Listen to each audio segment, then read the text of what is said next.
Okay, I think we're on the air. Hello and welcome to episode 90 of Question and Answer. I am your host, as usual, Panyo Basa. And it just is stunning to me. I may not look stunned, but I'm stunned at the thought that I have done 90 of these, or soon will have done 90 of these. Because, you average like, let's say 20 or 30 questions per Q&A, which is gradually increasing over the course of 90 Q&As. That's up like a gajillion questions that I have attempted to answer. And I got my hot coffee here, and as the emergency backup lukewarm Red Bull. You don't want it too cold because that might inhibit the chemical reactivity of it. And I would like to say before I start answering questions that I think every once in a while I skip a question. I'm pretty sure every once in a while I'll skip a question, either because the question just disappears off of YouTube, or the person asks a question in an unusual place, like under a non-Q&A video, and it just gets lost. Or sometimes I'll even have it written down on the list and I'll just scroll right past it. I'll just think that I've already answered that one because it's about the same thickness of text as the previous one or something, and I don't answer it. And so anyone who doesn't get their questions answered, you ask a question and I don't answer it, then I do apologize. I do try to answer every question aside from obvious, like, smart alecky joke questions that are really not asked in good faith. Or, maybe it's good faith to make smart alecky jokes sometimes, but still. So if you do ask a question, I don't answer it. It's not because I found your question unworthy necessarily. It may be that it just fell through the cracks somehow. So if you really want to know the answer, you may want to remind me that I didn't answer the question, and it may encourage me to try harder in future. And so with that as a kind of preamble, I'm going to commence to answering questions because we got lots of questions. We've got about 50 questions this time. And so this may be a long one. Some people will sit through 5 hours of Joe Rogan. So there are weird people out there that'll sit through a 3-hour Q&A video. But this one could be a long one. And so I'm just going to have to just dive right in and start answering questions. And the first one is from Austin. And I think this might be an old question, which is why it's the first one. It might be one that I skipped last time because I didn't see it or something. Anyways, Austin says, how do Buddhists approach the IsOught problem? I ought to do something moral because it's what brings me to a better rebirth, for example. Well, the IsOught problem, you start... for those of you who are not familiar with like ethical philosophy and so forth, the IsOught problem is, you're dealing with the real versus the ideal. And if you've read a lot of Krishnamurti, you know that Krishnamurti just kind of like has no use at all for the ideal. He just wants to deal with the real. And Buddhism gets to that point. But at first, when you're a beginner, you've got this ideal that you're striving towards, because your reality, you're not very, let's see, how do you say it? You're not very good at being in the present moment yet. And so you're always kind of dealing with these non-present moment issues, kind of ideals or something. And so, as a beginner, then you strive for an ideal. But the more advanced you get, the more Krishnamurtian you become, whereas the real is really what is essential. The ideal is, in a way, it's pitting you against reality, because you've got this ideal that you consider to be better than or more important than the present moment.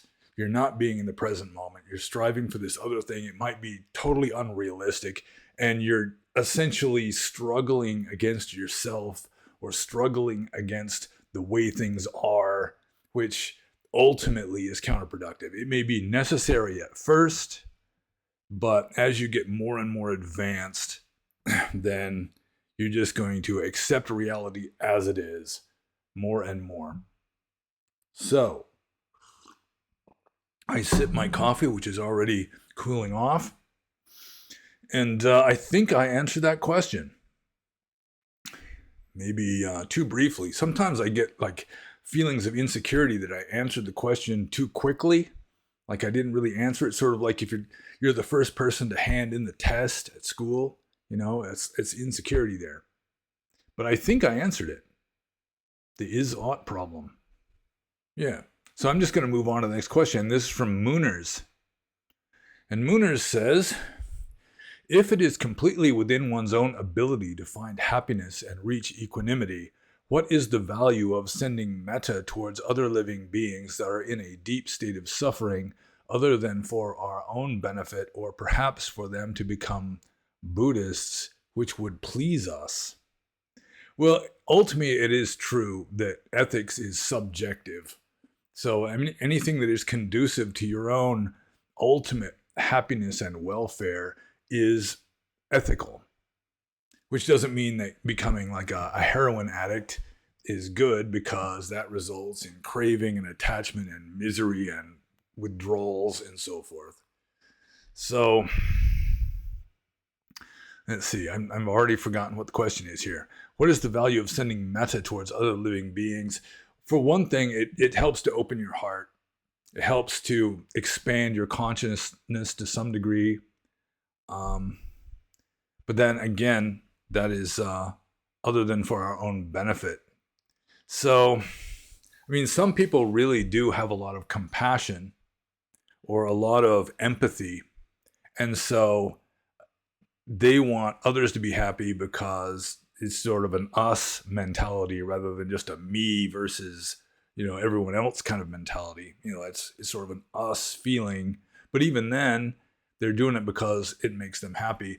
And really, I think Freud and his pleasure principle was onto something. And I really do think that really that's like the main, possibly the only or almost the only motivation is for greater happiness for ourselves. And even if you're somebody like Mahatma Gandhi, who's just being an ascetic and striving to serve others, you're doing that because that's what makes you happy. You know, it's like Mahatma Gandhi had such high ideals and everything that, I mean, if he didn't do all this stuff that he was doing, he couldn't look at himself in the mirror. He'd be just ashamed of himself. So, I mean, there is some truth to that, I mean, you're doing everything you do because it makes you happy to do it, or at least you think it's going to make you happy to do it. It's going to give you some satisfaction anyway. But still, by helping others, you help yourself, and by helping yourself, you help others. So, I mean, it's helping yourself and helping others, or making yourself happy. I mean, really happy, not just like having a good time or just, you know, momentary pleasures or something, but striving for your own long-term happiness in a wise way is conducive to the happiness of others. And striving for other people's happiness is conducive to your own happiness. I mean, there's a connection there. So even though you might be striving for your own benefit, it still benefits others, which is a plus. I mean, it's an extra added bonus. But I'm not sure if I answered his question. So let's see. If it is completely within one's own ability to find happiness and reach equanimity, what is the value of sending metta towards other living beings that are in a deep state of suffering other than for one's own benefit, or perhaps for them to become Buddhists, which would please us?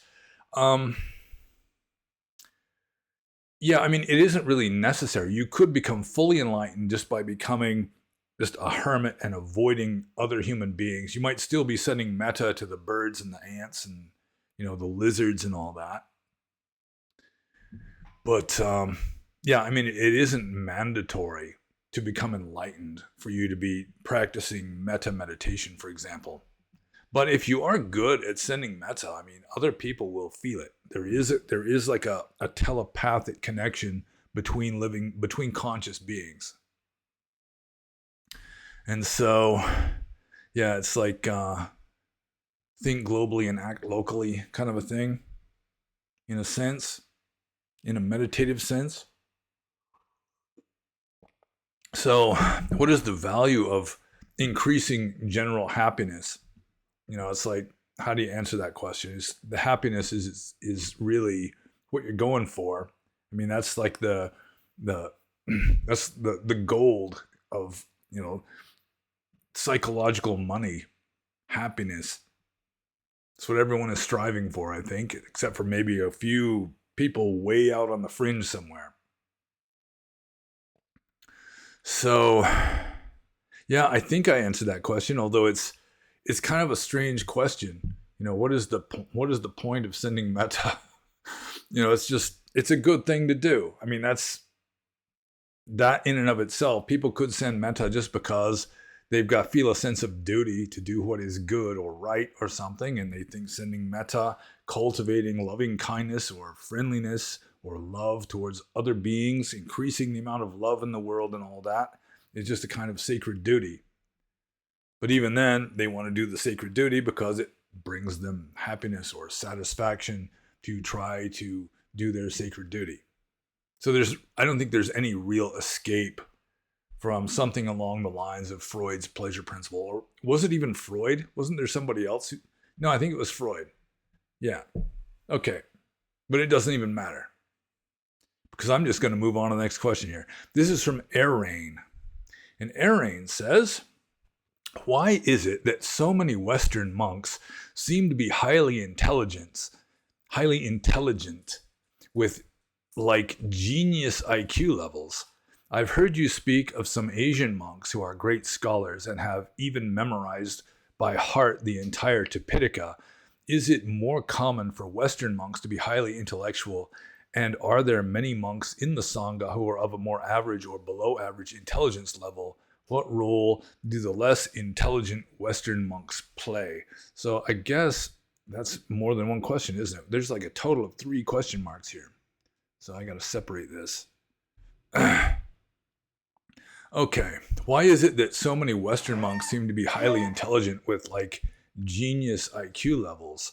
Partly it's because first of all, Buddhism, especially Theravada Buddhism, is very intellectual. It's a very head-oriented spiritual system, and it really appeals to intellectual people, especially like engineers. Some engineers really like Theravada Buddhism because it's so systematic and organized in its philosophy, and it makes good sense, at least to them, most of the time, so long as they're staying away from like the talking animal stories and so forth. So that's one reason, is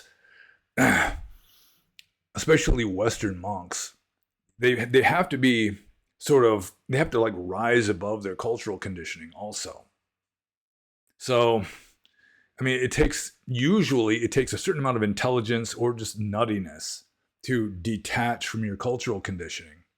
And then, I mean, there's quite a few nutty monks too, but even the nutty ones are relatively intelligent as a general rule.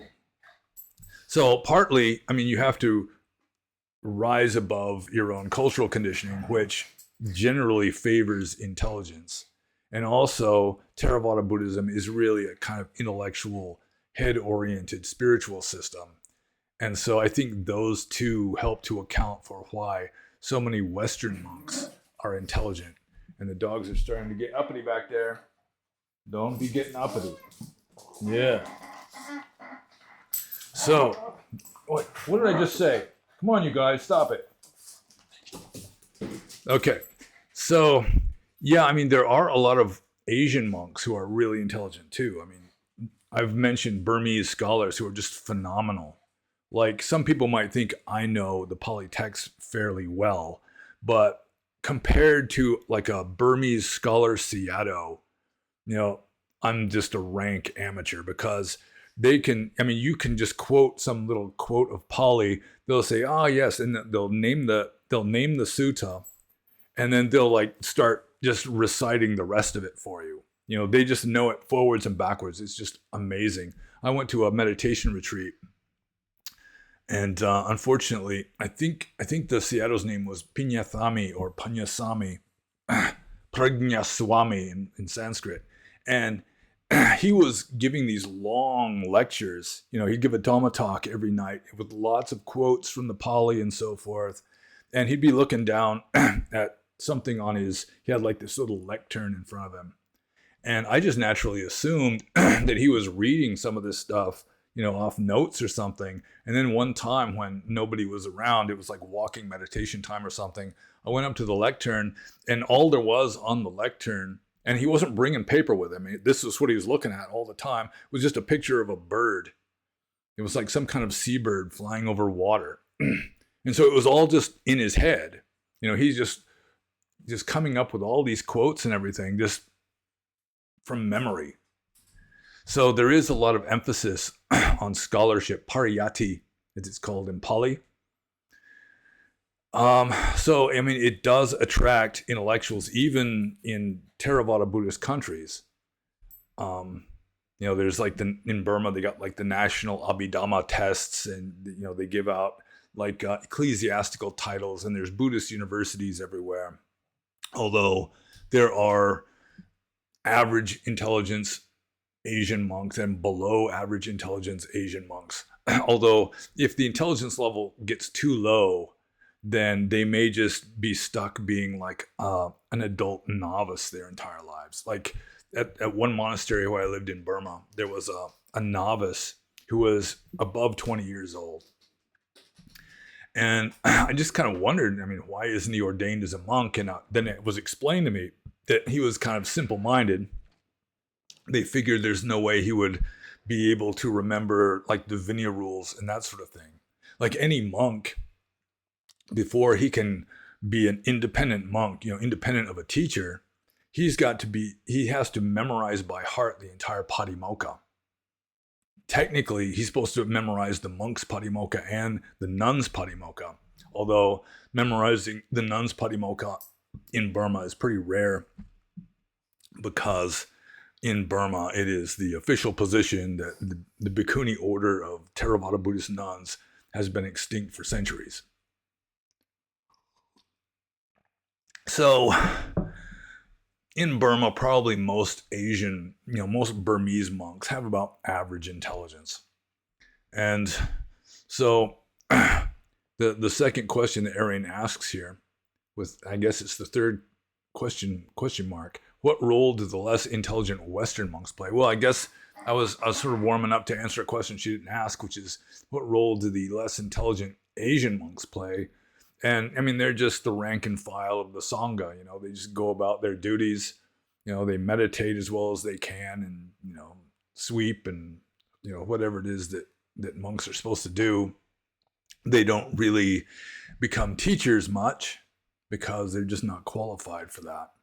But still, they can train. There are unintelligent monks in the Pali text, or at least in the commentaries, that kind of set an example, like the dullard. I mentioned him a few Q&As ago, who became an arahant even though he was very simple-minded. So anyways, Arian's second question here is, what role do the less intelligent Western monks play? And it is true, I really haven't met very many really unintelligent Western monks. I met one, and I'm not going to name any names, but this monk, he would give long Dhamma talks that were just rambling all over the place and just coming up with all kinds of weird stuff.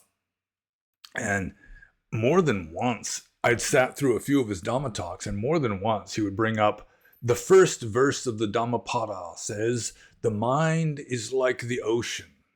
And it doesn't say that at all. It's just that he lacked the intelligence to get it straight.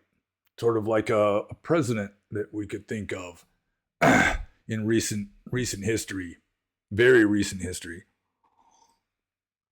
So, but the thing is, most of the Western Dhamma students who were listening to his talks were more ignorant than he was with regard to Dhamma. And so they thought it was great, most of them. Or I think some of them who are a little more educated, they kind of got a little bit of satisfaction from the idea that this person is an ordained monk and called Ajahn and everything, but still he doesn't know very much. So in a way, it kind of made being a lay Buddhist look a little more, justifiable or something. But less intelligent Western monks, I mean, they just practice, and that's what they do. They just are a lower profile. They're not as likely to become teachers because they're just not as good at it. And I'm waving my hands around a lot in this video, so bear with me. If you're just listening, if you listen very carefully, you might hear like the swishing sound of my hands moving through the air. I hope it's not too distracting for you. So I think I've answered this question. Let's see, why are so many Western monks intelligent? Yeah, I answered that part. And okay, yeah, I answered that. So I guess I'm going to move on to the next question. And we got lots of questions, so I really should not be digressing too much in this because I don't want to be talking continuously for the next 4 hours. So the next question is from Nature Cure. And Nature Cure says, would holy or enlightened people have a wife in your personal opinion?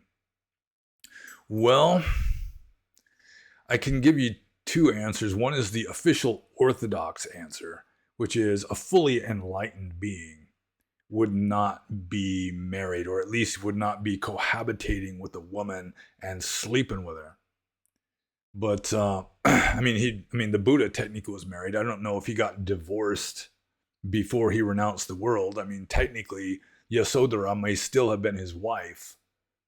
So he had a wife. The Buddha himself had a wife, but he wasn't living in the house or the palace with his wife and sleeping in the same bed with her, and so forth, so on, etc.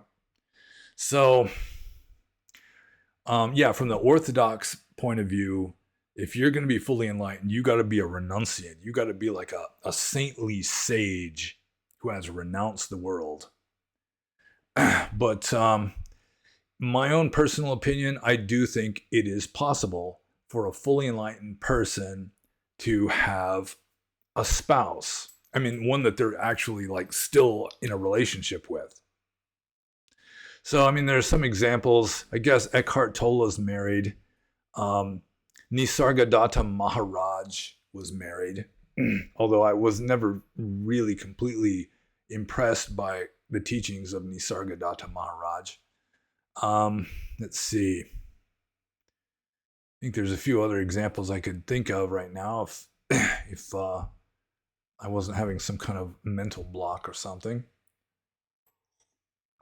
Like Krishnamurti, he wasn't married, but he was messing around with his secretary's wife. Paul Low, who's one of my favorite Dhamma teachers, who is still alive today, as far as I know. He's probably up around 90 now, but I think he's still alive. He was very sexually active in his younger days. So, I don't think that it's necessary that you have to be like a saintly forest-dwelling sage renunciant in order to be fully enlightened. And that even after you are fully enlightened, you may continue, going about your life only slightly differently than before. So, in my personal opinion, certainly not all holy or enlightened people will have a wife or a spouse.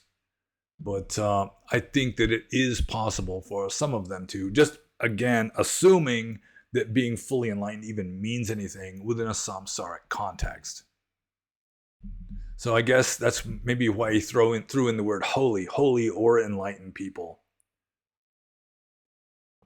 But whether you're holy or not is kind of a value judgment. I don't think there's any like empirical test you could take to determine whether you're holy or not. I don't think, peeing into a cup or something and having it analyzed, it's not going to be able to tell you whether or not you're holy. Or, taking some kind of like psychological test or something. Even the psychological test is probably not going to be definitive. partly because it's not holy people that come up with these tests as a general rule. So, would holy or enlightened people have a wife, in my personal opinion? I think it is theoretically possible, and I assume it has happened. Here's another example. In one of the Upanishads, one of the most famous scenes in one of the most well-known, important Upanishads, I don't even remember which one it is. I think it might be the Chandogya Upanishad. I'm not sure though. Is a Brahmin teaching his favorite wife about Brahman and the Atman, Dharma in general. So I do think it is possible. But it may be that your chances of becoming enlightened are higher if you're single. You're just detached, and you may actually have to renounce the world and go off into a wilderness just to help break your attachments and reduce distractions and simplify and slow down your life so that you can get there. But some people might be so ripe, have spiritual talent sufficiently that they can be in the middle of a relationship and just something happens. They have the liberating insight, something in their life triggers liberating insight, maybe even a near-death experience or something, and they just stay married afterwards. I do think that is possible, although that would be heresy from the Orthodox Theravada point of view. Even if you're just an anagami and not fully enlightened, you're still going to be celibate. Like Anathapindika in the suttas, he supposedly was an anagami, and he was married, but according to the commentaries at least, he was celibate. So he wasn't messing around with his own wife. But you think that maybe if you're married and you're enlightened, you might do it just out of a sense of duty. You gotta hold up your end of the relationship or something. But anyways, I'm just gonna move on to Nature Cure's next question, and I hope I've answered at least one question sufficiently thus far, because sometimes I can't really tell how well I've answered a question. So anyway, Nature Cure's next question is, Dalai Lama has gold watch collection, $150 million net worth, private military for protection, and history of annual paycheck of $180,000 from the CIA, etc. as a fact. It doesn't seem like Buddhist monk or enlightened people's lifestyle. Who is Dalai Lama? Well, technically, the Dalai Lama was like the theocratic ruler of Tibet up until the Chinese invaded back around, 1948? So he would be technically a kind of Tibetan monk, although the Tibetans, they don't have the pure, pristine, a rigorous viriya, like monastic discipline that, the earlier Buddhism had. There are some schools of Tibetan Buddhism that do still follow viriya, but I don't think the Dalai Lama is strictly following any rules of monastic discipline other than just like the traditional ones that you're supposed to follow, like what clothes he wears and so forth. So let's see here. Yeah, so in a way, he's like the king of Tibet in exile, but he was a kind of monk. He still is a kind of monk. So, there's no telling really, what exactly caused the Tibetans to have a Dalai Lama who is their spiritual leader, who has a gold watch collection and personal private military. I never really heard about the Dalai Lama having a private military, although it might be sort of like the Pope's got those Swiss guards, with the like the Renaissance costumes and the pole axes or something. Yeah, I don't think that the Dalai Lama's private military amounts to very many divisions. But then again, technically he is the king of Tibet in exile. So he is kind of a monk and also kind of a king at the same time. And the two don't really fit together very well. And so there's some give and take going on, a lot of compromises that have taken place. So I guess I answered that question. So I'm going to move on to Nature Cure's next question. What is your opinion of his suck my tongue incident? So this was, gosh, maybe a year or more ago, where there was some little boy sitting in his lap, and the Dalai Lama sticks his tongue out at him or something like that. And then he asks the boy if he wants to suck his tongue. And I don't think that the Dalai Lama was some kind of predatory pedophile. I mean, there's so many people that are so sensitized on this issue that there were, like, right after it happened, people just pouncing on the Dalai Lama saying the Dalai Lama's a pedophile just because it's like in fashion to accuse people of being pedophiles at present, seems like. But in my opinion, it was just kind of a joke that just fell flat. You know, it was just sort of like, to some degree, maybe like a senior moment where he's just trying to make a kid joke. You know, he's trying to hang out with a kid, sort of at the kid's level. He makes some silly joke that just, I mean, he just winds up dropping a brick. And the sticking the tongue out part, I think I have read that that's just a part of Tibetan tradition, that under certain circumstances, you stick your tongue out at another person as a kind of friendly gesture or some such.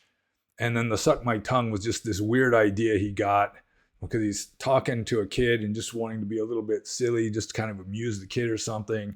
And then it just turned into a mini scandal. But I do not think the Dalai Lama is a pedophile. So I'm just going to move on to the next question here. This is from EU Diva. And EU Diva says, if I translate all 5 Nikayas or even more suttas, how much of good karma will I gain? And karma is intention. Karma is will. And so it depends on what your intention is or what your motivation is, what your chetana is. So one person can translate the 5 Nikayas and have it published, maybe even, privately funded so that it's for free distribution to spread the word. But I mean, they just want to get famous, or they want to go to heaven. It's like they've got it all planned out. It's like they're earning spiritual money. They're gathering up treasures in heaven that they've already got planned out how they're going to spend it, kind of stuff. So they're not going to get as good of karma as the person who translates all 5 Nikayas just for the sake of promulgating Dhamma as a kind of sacred duty, or just wanting to help people, just help people with Dhamma in the world, So they would get more merit. Or also you've got a lot of translators, like with regard to the Pali Text Society, for example, where they're translating Pali texts without being Buddhist, without even really caring that much about Dhamma. They're just interested in the language, and they're just sort of exploiting a profitable field of study by studying the Pali language and just translating texts that haven't been translated or haven't been translated sufficiently well into English. So they're not going to make nearly as much merit as the person who is like a devout Buddhist who really wants to help other living beings to learn the Dhamma or to hear the Dhamma. And so they translate the text for that reason. So it depends on your own intentions. But as a general rule, you're going to make more good karma than bad karma by translating texts, especially if you have the translations published so that other people will be able to benefit from them. So EU Diva has sort of a secondary question here.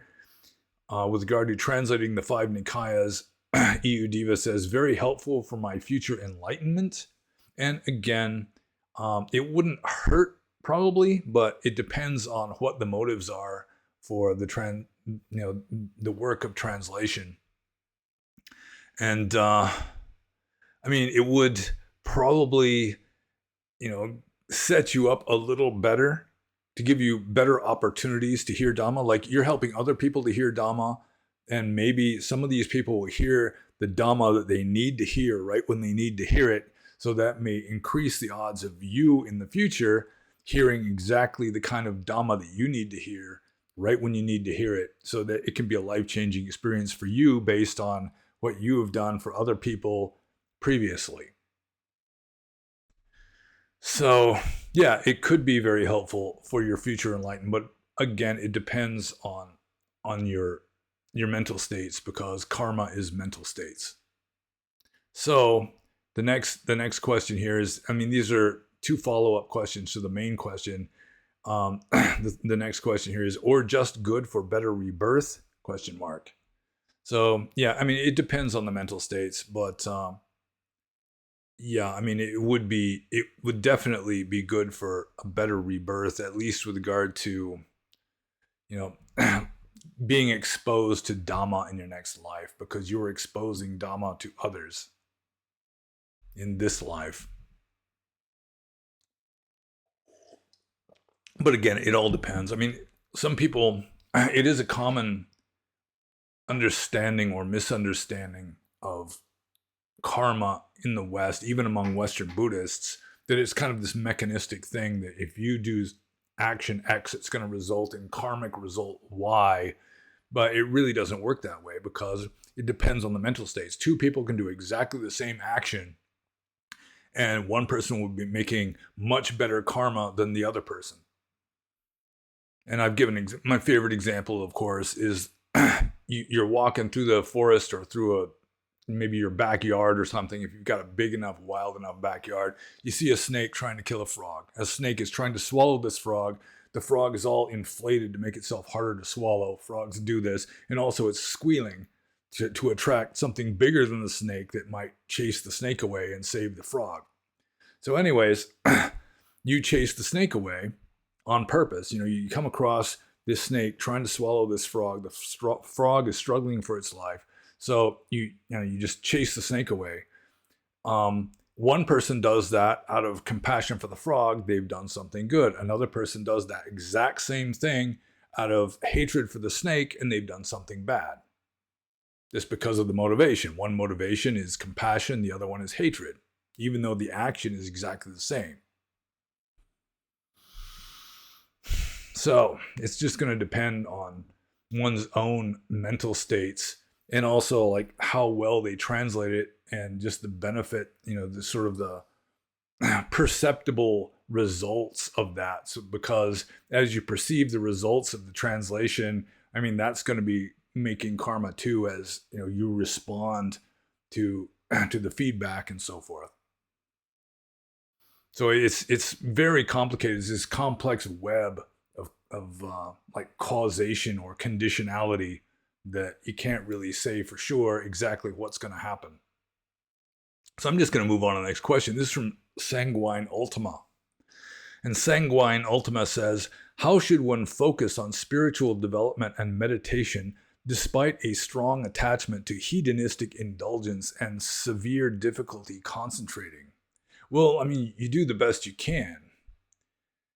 That's really all you can do. That's all anybody can do, is, the best you can do. And so, let's see, how should one focus on spiritual development and meditation despite a strong attachment to hedonistic indulgence and severe difficulty concentrating? Well, you can just do good deeds. You can still have a strong attachment to hedonistic indulgence while, doing whatever it is that helps others. It might be just, feeding popcorn to pigeons, as long as it's not against the law in whatever town you happen to be in, because they got weird laws now.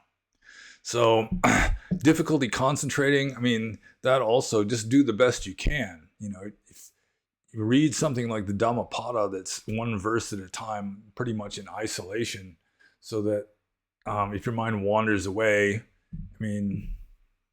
it's okay. So, meditation could be difficult for someone with severe difficulty concentrating, but you do what you can. Sometimes just just one kind of nice quasi meditation or semi meditation is just sitting in front of a fish tank or a goldfish bowl and just watching the fish swim around and around. It just kind of chills you out, helps you to relax, might improve your concentration a little bit. The strong attachment to hedonistic indulgence, be aware of it.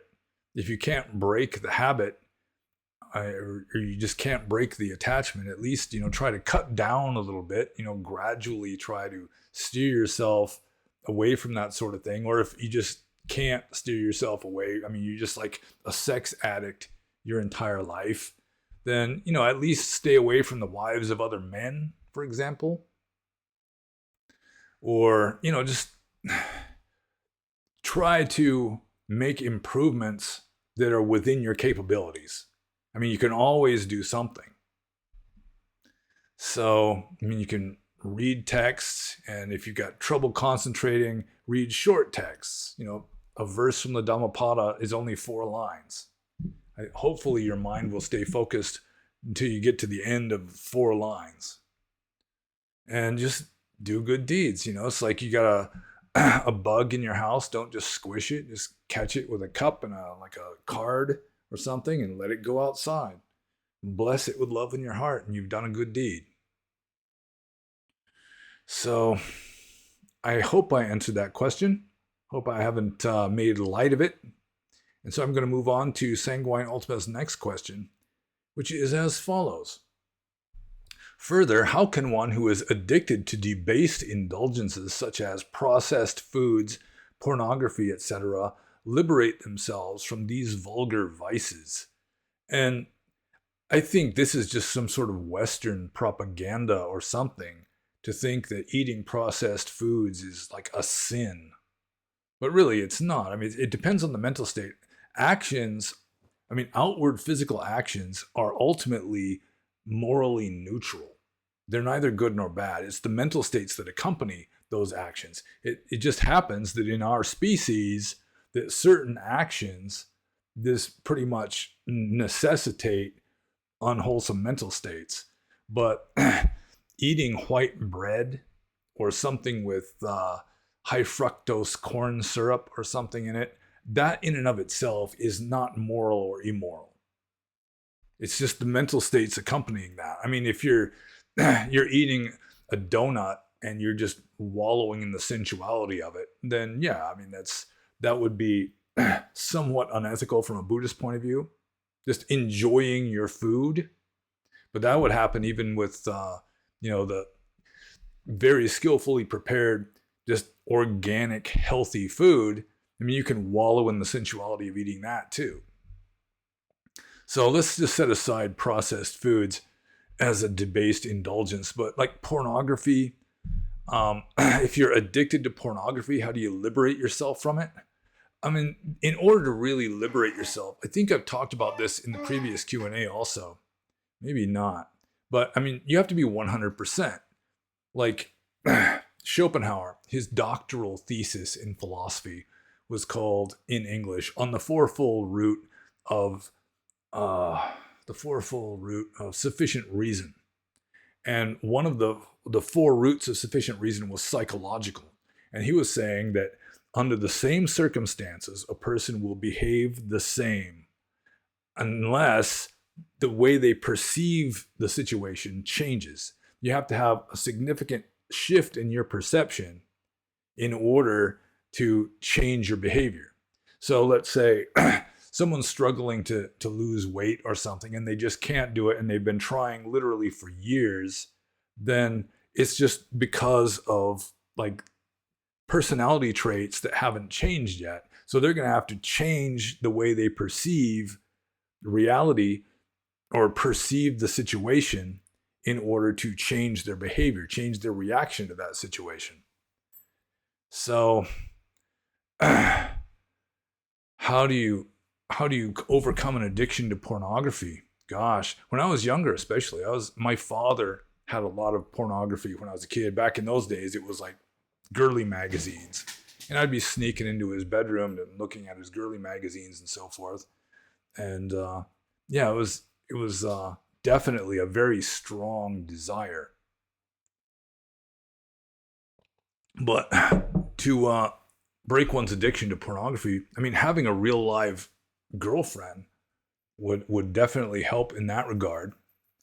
And just getting older, of course, when your sex drive goes down a bit, then your addiction to pornography should also decrease, unless it's just like a knee-jerk reflex. You've been doing it for so long at that point. But changing your perceptions with regard to pornography, I'm not sure how a person would do that specifically. Different people would have different ways. I mean, you could meditate on the foulness of the human body, considering that those smooth rounded curves on that porn starlet, are covering up, all kinds of goo and blood and guts and so forth. But generally that doesn't work very well. I mean, a coroner can do autopsies on women during the day, and as a general rule, it doesn't cause him to have any less desire for his wife when he gets home. So, I mean, ultimately, to break an addiction, you have to be 100%, which may require you to learn something new that will change the way you perceive things. But also, let's see, what was the other thing?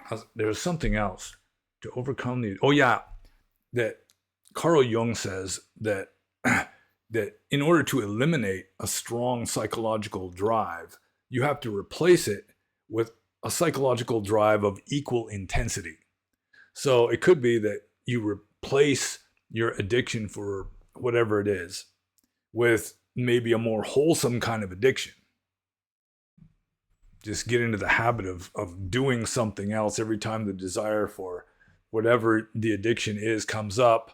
You just make it a habit to just do this other thing instead, which is less unwholesome. And then you kind of divert the addiction into something else. But it is difficult, because an addiction generally involves a liking for whatever it is that you're doing. Yeah, I mean, I was talking about this, I think, in the previous Q&A, where Mary Baker Eddy, the founder of Christian Science, said it's easier to cure somebody of cancer using Christian Science than to cure them of a bad habit, because the person that has cancer is 100% sure they don't want that cancer. They don't like the cancer. They have no vested interest in keeping it. Maybe at a very deep subconscious level, they think that they deserve punishment or something because of something they did as a kid or something. But it's easier to get rid of the cancer than the bad habit, because people like their habits. So a person gets addicted to drugs because they like the drugs. They get addicted to pornography or sex because they like the pornography or sex. It gives them a rush of pleasure. So, I mean, you have to be really sure that you want to break the habit or the addiction, because if you're only 90% sure, then sooner or later that 10% is going to raise its ugly head and derail the efforts. So I'm just going to move on to Sanguine Ultima's next question. Sanguine Ultima. What is the best place for a person with a mental illness disability, such as manic depression and ADHD, to begin learning meditation? 3 questions, although they are all connected.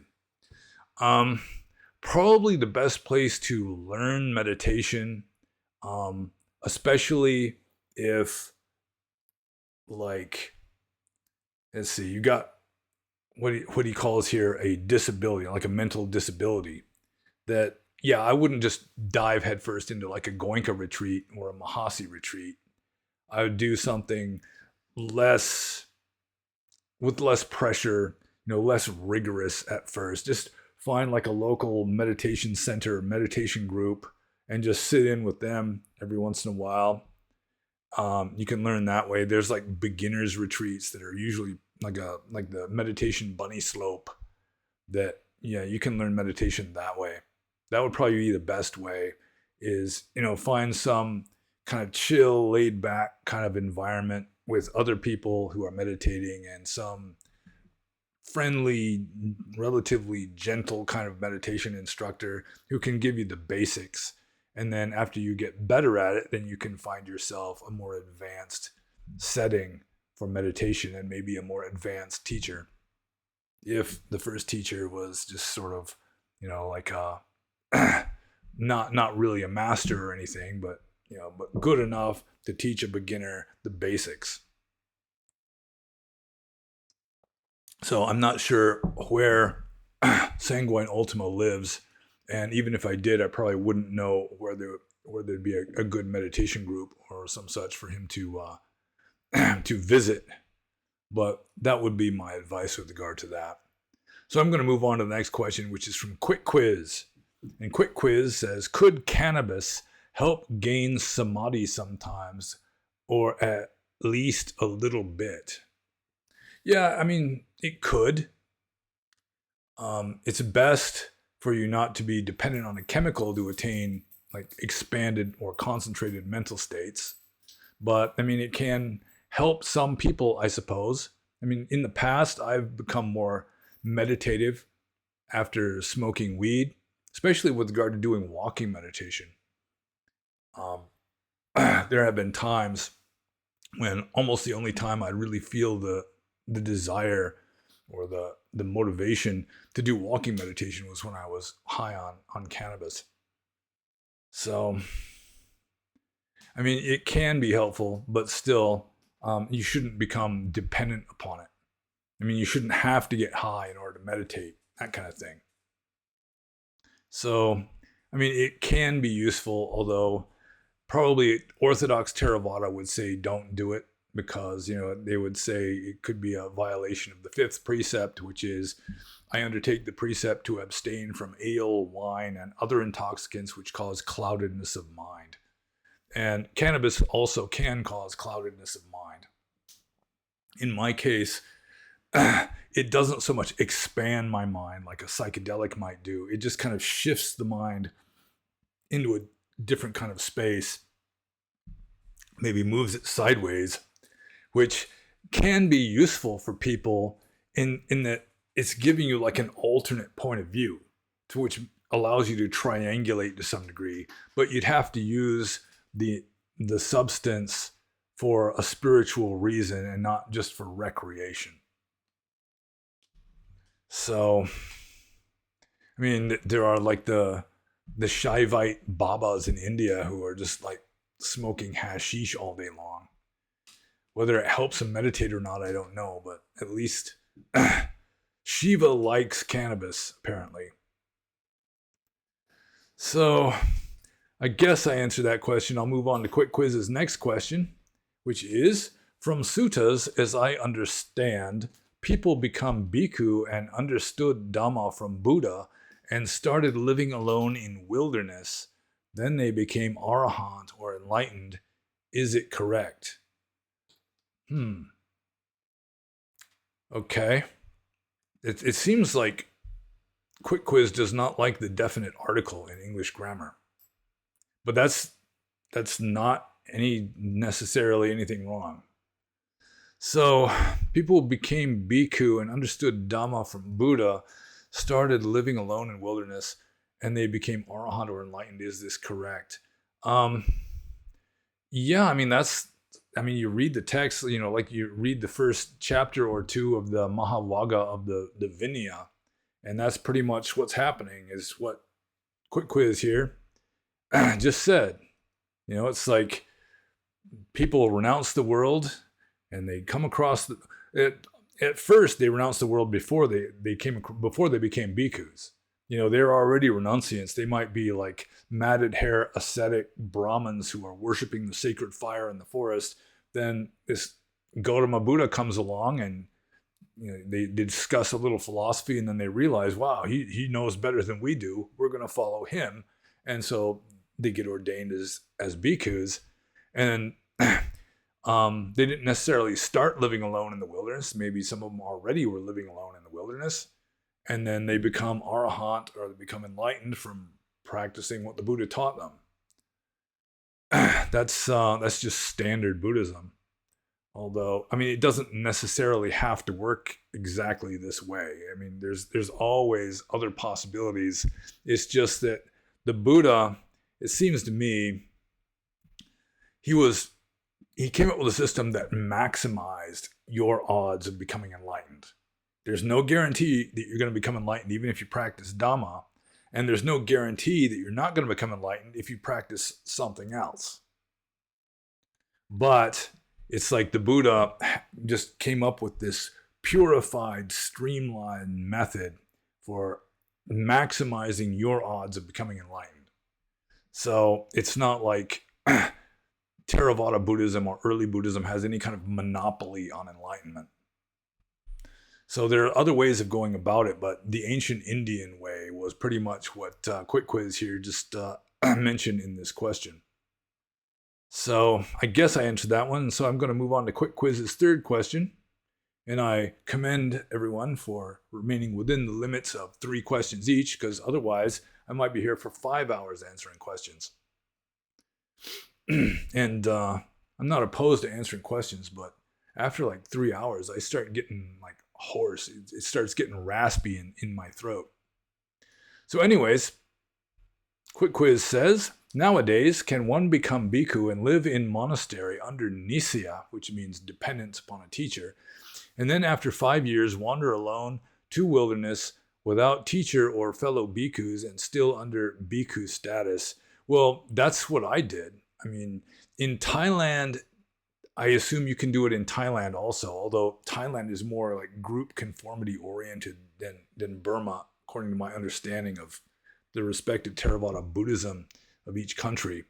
I'm not sure about Sri Lanka, but yeah, I mean, that's the way you're supposed to do it. I mean, after your ordination, you have to live in dependence upon a preceptor or a teacher for at least 5 years until your preceptor or teacher deems that you have learned what you need to learn as a monk so that you can go off on your own and continue practicing in solitude. But you have to learn to recite the bhikkhu patimokkha, for example. You have to learn how to meditate. You have to learn how to bake a bowl and sew and dye robes and all this sort of thing. You know, just the basics for being a bhikkhu.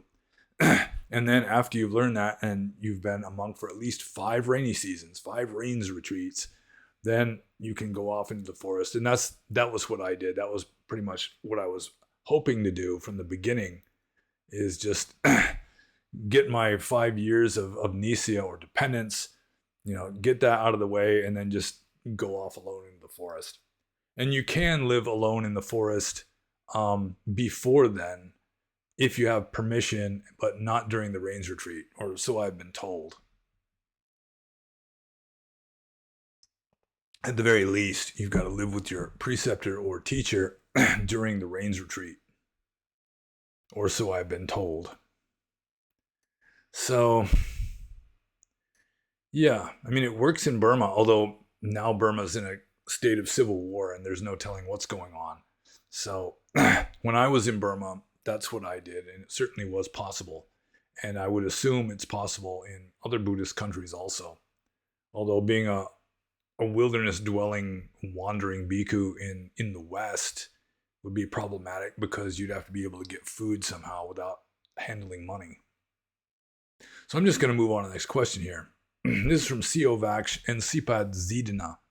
And he says, can you please give your thoughts on this article and interpretations for animal behavior in general, since you have training in biology? It basically shows that bonobos are actually more violent than chimps, despite the old claims of them being hippies where everyone is happy because of free love. Chimps just have more examples of extreme violence, but it is more rare. So I read this article. It was in The Guardian, and it essentially just says what Siovaksh and Sipad Zidana says, that they've continued studying bonobos in the Congo. And it turns out that they're, unlike the previous understanding of bonobos, they actually fight more than full-size pan-troglodytes or chimpanzees. So I think the chimpanzees are more likely to have like intertribal warfare and actually kill other chimpanzees. But the bonobo, or what used to be called the pygmy chimpanzee, Um, they tend to fight more, but it's generally not like real bloody violence like the the other kind of chimpanzee can do. So, give my thoughts on this article and interpretations for animal behavior in general. I'm really not sure what to say about it. I mean, that's what they found out. That's what they found out about bonobos, that they actually fight more than they thought they did. Yeah, and it wasn't because they were hippie because of free love, because I've also read that even the regular species of chimpanzee, even when the females are not in heat or in estrus, still they'll have sex like something like 20 to 40 times a day. You know, they have sex a lot, even the regular chimpanzees. So I have read that the bonobos are more likely to adopt the missionary position when they have sex, but that has nothing to do with the article. And I mean, I really don't know what is to be said about just finding out that bonobos fight more than they thought that bonobos fought. You know, at first they thought the bonobos were just peaceful. You know, they're like the Eloi in what is it? The Time Machine. You know, they're just the peaceful flower children of the forest. But it turns out that that is not the case. Yeah, I mean, I don't really have any thoughts other than that. I mean, I could try to link it to Dhamma somehow, but fighting, you know, especially fighting between males for the right to have sex with females is pretty common throughout the animal species, and it happens even sometimes in the human species. Like back in the old days, it was duels, and nowadays, I assume there's still biker bars where guys will get into fights over a woman. Or maybe some women, I mean, it's just whichever one of you two wins gets to take me home kind of a deal. In fact, that was one of the games people play in the book. Games people play. Let's you and him fight. You know, women. Some women, they get off on that. But I mean, it's a way of making sure that the stronger male gets to reproduce his gene sequences.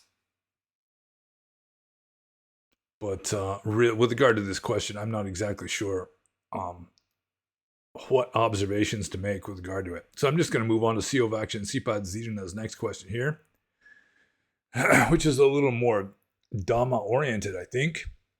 He says, I'm still skeptical about you saying the negative and positive have to balance out. For example, if we get a brutal disease with extreme levels of pain and get set on fire, surviving that won't mean the rest of life will be more pleasurable to counterbalance that pain.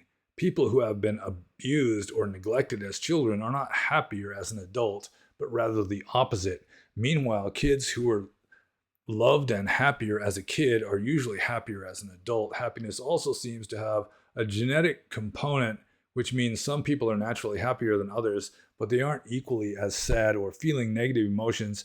To counterbalance those similarity, if we practice jhana, the Buddha calls it blameless pleasures, and since it isn't wrapped in sensuality, it means there won't be negative side effects, but only good results. So, I mean, this was in the questions or the Q&A section of the Discord server. And it now occurs to me that there's not a single question mark in this entire paragraph here. But I'm pretty clear. I mean, he wants me to try to support my claim that positive and negative have to balance out in the long run. So within any closed system, which would mean the world at large or an individual person's psyche, that you might not think it's a closed system, but really, for all intents and purposes, it's a closed system that the positive and negative have to balance out. So you can look at humanity in general and you can say, well, that person is a happier person than this person. But the thing is, like, let's say there's a person who is just smiling all the time and doesn't get upset easily and so forth. Well, I mean, that just becomes his status quo. It just becomes neutral for him. He might look happier than other people, but within himself, he's in a neutral state. And then still there's going to be positive and negative deviating from his status quo that he's going to be calling good and bad. And likewise, the person who seems to be really a messed up person or an unhappy person for whatever reason, that also just becomes their status quo. They get used to it. I mean, it just becomes neutral to them. So you can have the starving person who's overjoyed to get some stale bread. And then you got the rich person who's upset because his New York strip steak or filet mignon or whatever is slightly overdone. So it's still like, you can say that some people are happier than others when you're looking out at the world, but even that's going to have to balance out in the long run. Just, the happy people and the unhappy people in a sense, because I mean, psychologically good and bad are value judgments. Pleasure and pain, not so much value judgments, but still there is this balance that it's like gosh, how do I even explain this? This is not easy to explain. But I mean, it's sort of like Taoism. Yin and yang have to balance out in the long run. Positive and negative have to balance out in the long run, which is, as I used to say, how God created the universe out of nothing, because all the pluses and the minuses have to add up to the same zero, the same nothing. It's like in physics, you can have a particle and an antiparticle appear out of empty space. And they can do that because one is positive and one is negative. So it's the same zero. It adds up to the same zero as the original nothing. So also I've read, I think it was, he's one of the most famous translators of Tibetan into English. I can't remember his name now. But anyway, B. Alan Wallace, I think is his name. I think he used to be a translator for the Dalai Lama. I remember reading an article that there was some interview with him, and he was pointing out a scientific study that showed that people who are quadriplegic, people who are paralyzed from the neck down, after a few months, just like 2 or 3 months to get used to their new situation in life, they're just as happy or just as unhappy as they were before. So it's essentially you get used to whatever state you're in, and that just becomes neutral. Even though it might seem way more positive or way more negative than other things that you see. So let's see here. And also, I might as well add that people that wallow in misery derive a certain satisfaction from wallowing in misery. Some people, they just think that they're a bad person. They did something that they deserve to be punished for, and they get a certain satisfaction from receiving the punishment. Or they just like complaining. It's like that's like their hobby. Or they've got these health problems. It's like they base their personality on these health problems and talking about their health problems to anyone who will listen. So there's all these subtleties and nuances that really, I mean, whatever is your standard state of being just becomes neutral. I mean, that's just zero. And then the deviations from that are going to balance out in the long run. And if you start becoming a happier person, in a sense, then that's just going to, after a short time of getting used to it, then that becomes the new neutrality. It's like all the good and bad things in your life. If you could get rid of all the things you consider to be bad, all that's going to happen is you're going to have to replace those with new bad things, or else just the line between good and bad is just going to have to shift. So the lower half of the things that you used to consider to be good are now considered to be bad. So, yeah, and with regard to like the happiness of the bliss of jhana, still, I mean, the monks who were attaining this bliss of jhana were ascetics, and so they were putting up with quite a lot of discomfort that helped to balance out the bliss of their meditation. So I guess I answered that. I mean, if I had thought out how I was going to answer the question in advance, I could have talked for probably 20 or 30 minutes and turned this into an even longer Q&A than it's already going to be. But I'm just going to move on to Siovak and Sipad Zidana's next question, which is also kind of a story question here. What is the meaning of the term coming and going in Buddhism? How are they different than arising and ceasing? They seem to denote the same thing, but are always used separately. For example, in Udana it says, quote, "And there I say there is neither coming nor going, nor staying, neither passing away nor arising," unquote. So it may be that it's one of the many descriptions of Nibbana in the Udana. Anyways, he continues, similarly, it is mentioned other times, like in the Mula Majjhimaka Karaka, alongside arising and ceasing, but as something separate, such as things arising and ceasing, but also coming and going. But it's hard to figure out the nuances of exactly how these concepts differ. Well, coming and going just is moving this way or that way. So it's like change. So appearing and arising and ceasing is, you start to exist and then you stop existing. But coming and going is like while something is existing, it's going this way or that way, it's changing. So, I mean, it's just sort of like an idiomatic ancient Indian way of saying things. But you shouldn't read more into it than is really there, I think. So, yeah, coming and going, it just means moving or changing. Generally, it means moving. No moving that way or this way. It's just everything is static or timeless, really. So I hope I answered that one. So I'm moving on to the next question, which is from Mirror of Emptiness. And Mirror of Emptiness says, is the universe a hologram? And what would that even mean for the universe to be a hologram? This is talked about in physics and cosmology circles, and it sounds cool, but the more I thought about it, the more I realized I don't even know what this means.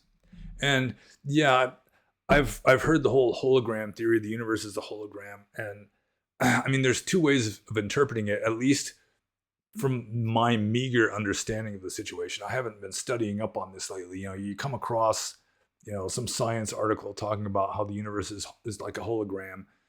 One way that I don't think is the main explanation is it's just sort of like a projection. It's just like a fake image, like a holographic projection of some rock star on stage.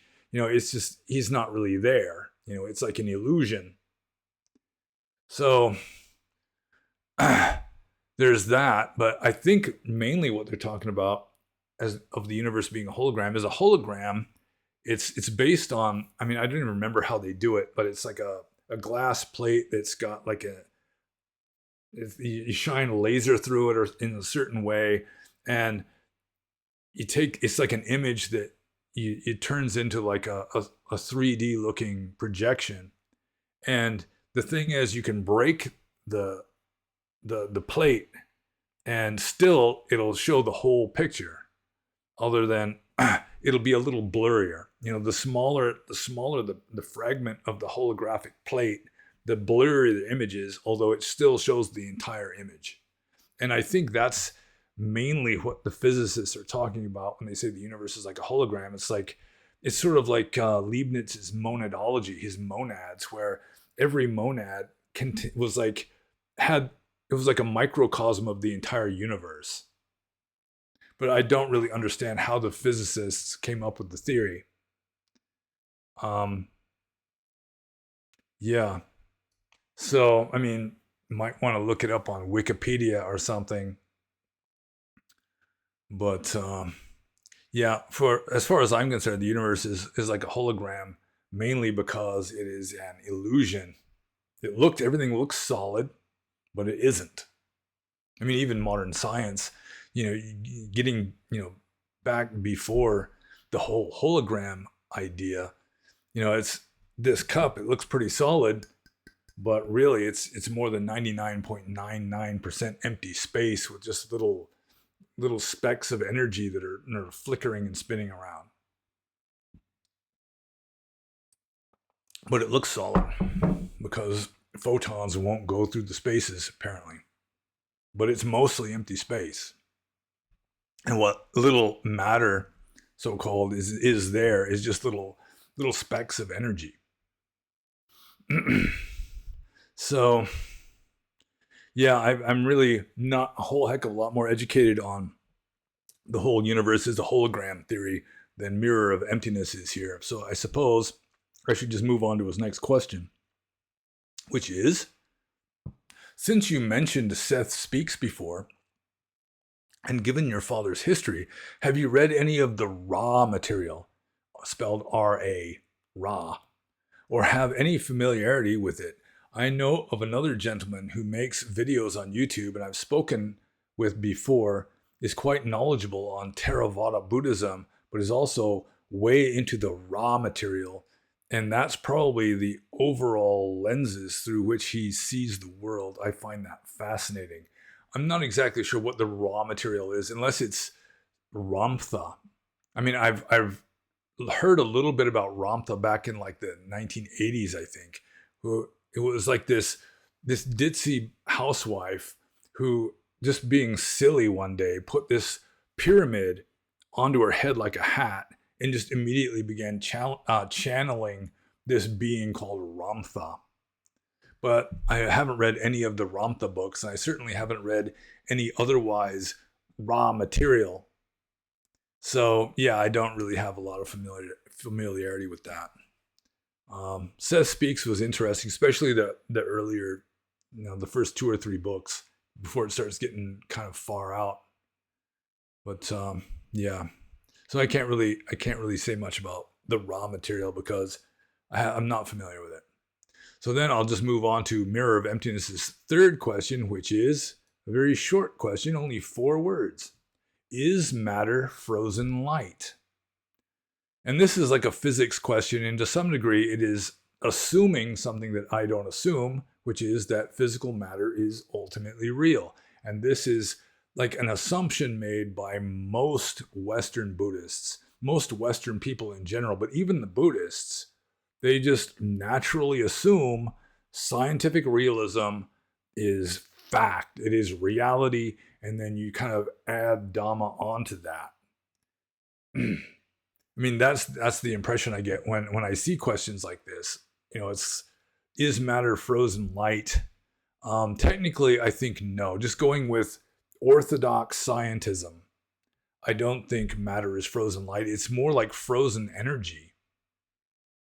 But calling it frozen is sort of the opposite of what it is. It's like I've seen like a chart or a graph or something where it's talking about the different wavelengths of electromagnetic radiation, and the really long wavelengths. You're getting out like AM radio waves and so forth, and then FM is a little closer and short wave, and then you get into like microwaves and like gamma rays, and then you go even beyond that, you get into physical matter, where the wavelength is so compacted that it just creates something that we perceive as solid matter. So I don't know if that would count as frozen if it's even higher frequency or like a shorter wavelength than like gamma rays. It seems like it'd be more energetic instead of, like, if something's frozen, it's got less energy than something that's hot.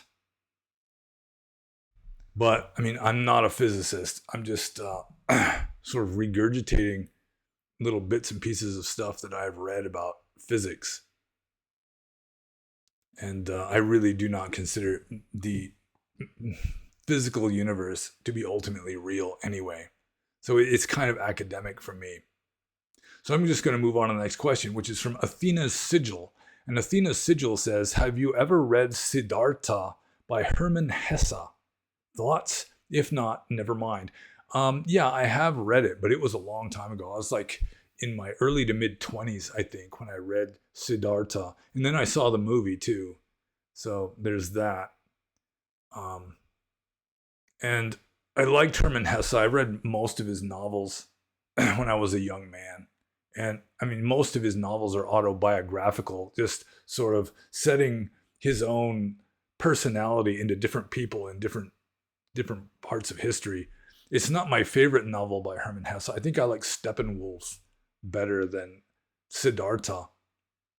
But Siddhartha is a nice little story about a young man who lived in the Buddhist time named Siddhartha, who he and his friend Govinda, they decide they're going to become followers of the Buddha. I think first they've just become like ascetics, and then Govinda becomes converted to Buddhism. They meet the Buddha, and Govinda decides to become an ordained Buddhist monk, but Siddhartha just kind of goes his own way. He's just sort of like a non-denominational forest-dwelling ascetic, and then he, I can't remember his reasons, but he eventually drops back into the world and hooks up with this beautiful courtesan named, what was her name? Kamala, I think. And winds up having a kid, and he becomes like a gambler and so forth. And finally, after Kamala dies, he's got troubles with this 13-year-old kid, his 13-year-old kid who doesn't really like his father very much, apparently. And he becomes almost suicidal. And then he remembers the holy Om, and he just starts, just kind of takes up Om as a mantra again, and it kind of saves him. And then I think Govinda prevents him from committing suicide just through karmic coincidence. His old buddy Govinda, who's still a Buddhist monk, happens to be there when he's planning on just drowning himself. And I think it was after he gets saved by Govinda that he remembers the holy Om and starts meditating again and becomes essentially an enlightened layperson. So yeah, I have read it, but it was a long time ago, and that's pretty much all I remember from it. That Hesse, I mean, he was always on the side of the layperson against the monk, I think. Like one of his stories was called Narcissus and Goldmund, about these two friends in the Middle Ages, middle-aged, like medieval Europe, that apparently they're orphans, and they're brought up in like this monastic school, like this Christian school.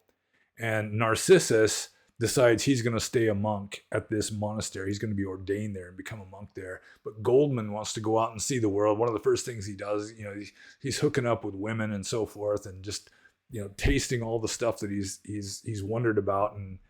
And at the end, he catches bubonic plague and comes back and dies. And his old buddy Narcissus is tending to him, who is just emaciated from all of his fasting and praying and so forth. And Hermann Hesse, he obviously had a warm spot in his heart for, the naughty boy Goldman who went off and just was wallowing in sensuality, tasting the world, experiencing it to the full, rather than Narcissus, who's like in some cell, starving himself and reading the Bible.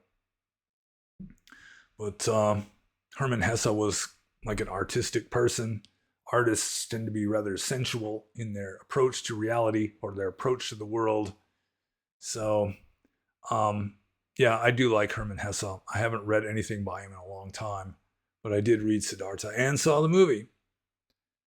But I mean, I'm not exactly sure what the real message is in Siddhartha. It was so long ago. I'd have to like read it again, have it fresh in my mind before I could really try to explain what the message of the book was. So I'm just going to move on to the next question. This is from Huichyr, I think. I have no idea how to pronounce this name. It's Huichyr. Huichyr, maybe? Huichyr? I don't know. But anyway, Huichyr says, I wonder if Panyobasa ever attained jhana in his meditation. And this is one of those things. It's sort of like the 4 stages of sainthood. I really think that the 4 jhanas meant something different originally, and then their meaning got changed over time into something else. So my interpretation of jhana, like the original meaning of jhana, it was like the 4 stages of meditation. Jhana essentially just means meditation. Literally means something like illumination, but it was used as a word that meant meditation, like Zen, Japanese Zen Buddhism. Zen is a corruption of the Sanskrit word jhana, which meant meditation. So Zen is the meditation school of Mahayana Buddhism. So I do think that the 4 jhanas are just 4 stages of meditation. It's like the first stage is you're feeling physical and mental pleasure and pain, and you're still thinking. So that would be like elementary meditation, like with a mantra or breathing in, breathing out kind of a thing. If you're doing it correctly, still that would qualify as first jhana. Then the second stage is you're feeling, let's see, physical pleasure and you're still feeling physical and mental pleasure and pain, but you're no longer thinking. Then the next third jhana is you do away with the mental pleasure and pain. You're in a state of equanimity. You're still capable of feeling physical pleasure and pain, this physical sensations. You're still not thinking. And finally, the fourth jhana is the perfection of mindfulness, which is something that gets ignored a lot. And you're not thinking anything, and you've just kind of gone beyond all positive and negative sensations or feelings. You're just in this state of pure equanimity. So later on, jhana got turned into superhuman mental state, so that even first jhana is a superhuman mental state, even though the Mahasatipatthana Sutta defines right concentration or sama samadhi as the 4 jhanas. So it's kind of strange that according to just technical Theravada Buddhist orthodoxy, that right concentration is a superhuman mental state. But I just don't think that jhana originally was referring entirely to superhuman mental states. I think it was just the 4 stages of meditation. So anyways, Hui Kier wonders if I ever attained jhana in my meditation. Well, I did get to a level where I wasn't thinking anymore. So regardless of whether you consider jhana to be a superhuman mental state or not, that would seem to indicate that you're wide awake. You're not in a trance, you're not unconscious, you're not like in a state of suspended animation. You're wide awake and you're not thinking anymore. Presumably that would be at least second jhana. But I do think that the divisions of jhana into these 4 stages, especially considering that I can think that the whole meaning of them got shifted into something that was not the original meaning. That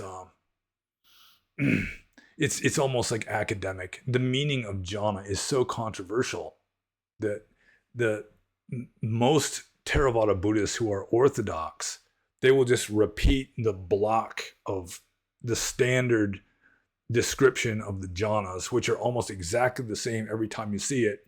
And it's not extremely informative. It's not so informative that it's uncontroversial exactly what it means. So a lot of meditation teachers and meditators in Burma lack the sophistication to differentiate between real jhana and like a hypnotic trance. And 4th jhana, supposedly, you go into such a state of suspended animation that, according to the orthodoxy, you become like a hibernating squirrel where your breathing and your heart rate almost stop. And whether that's real 4th jhana or not, as the Buddha was teaching it, or whether that's just a very deep hypnotic trance state, because someone in a very deep hypnotic trance also goes into the hibernating squirrel stage where their heart rate almost stops and their breathing almost stops. Or so I've been told by my father, who was a hypnotist and didn't know anything about the 4 jhanas. He would just say that his 3rd wife, or his 2nd wife, not my mother, was like that, where she'd go into a deep hypnotic trance. And she would seem to be dead. She wouldn't be breathing or anything. You couldn't, there was no detectable pulse or anything, or it would be very, very slow and faint. So,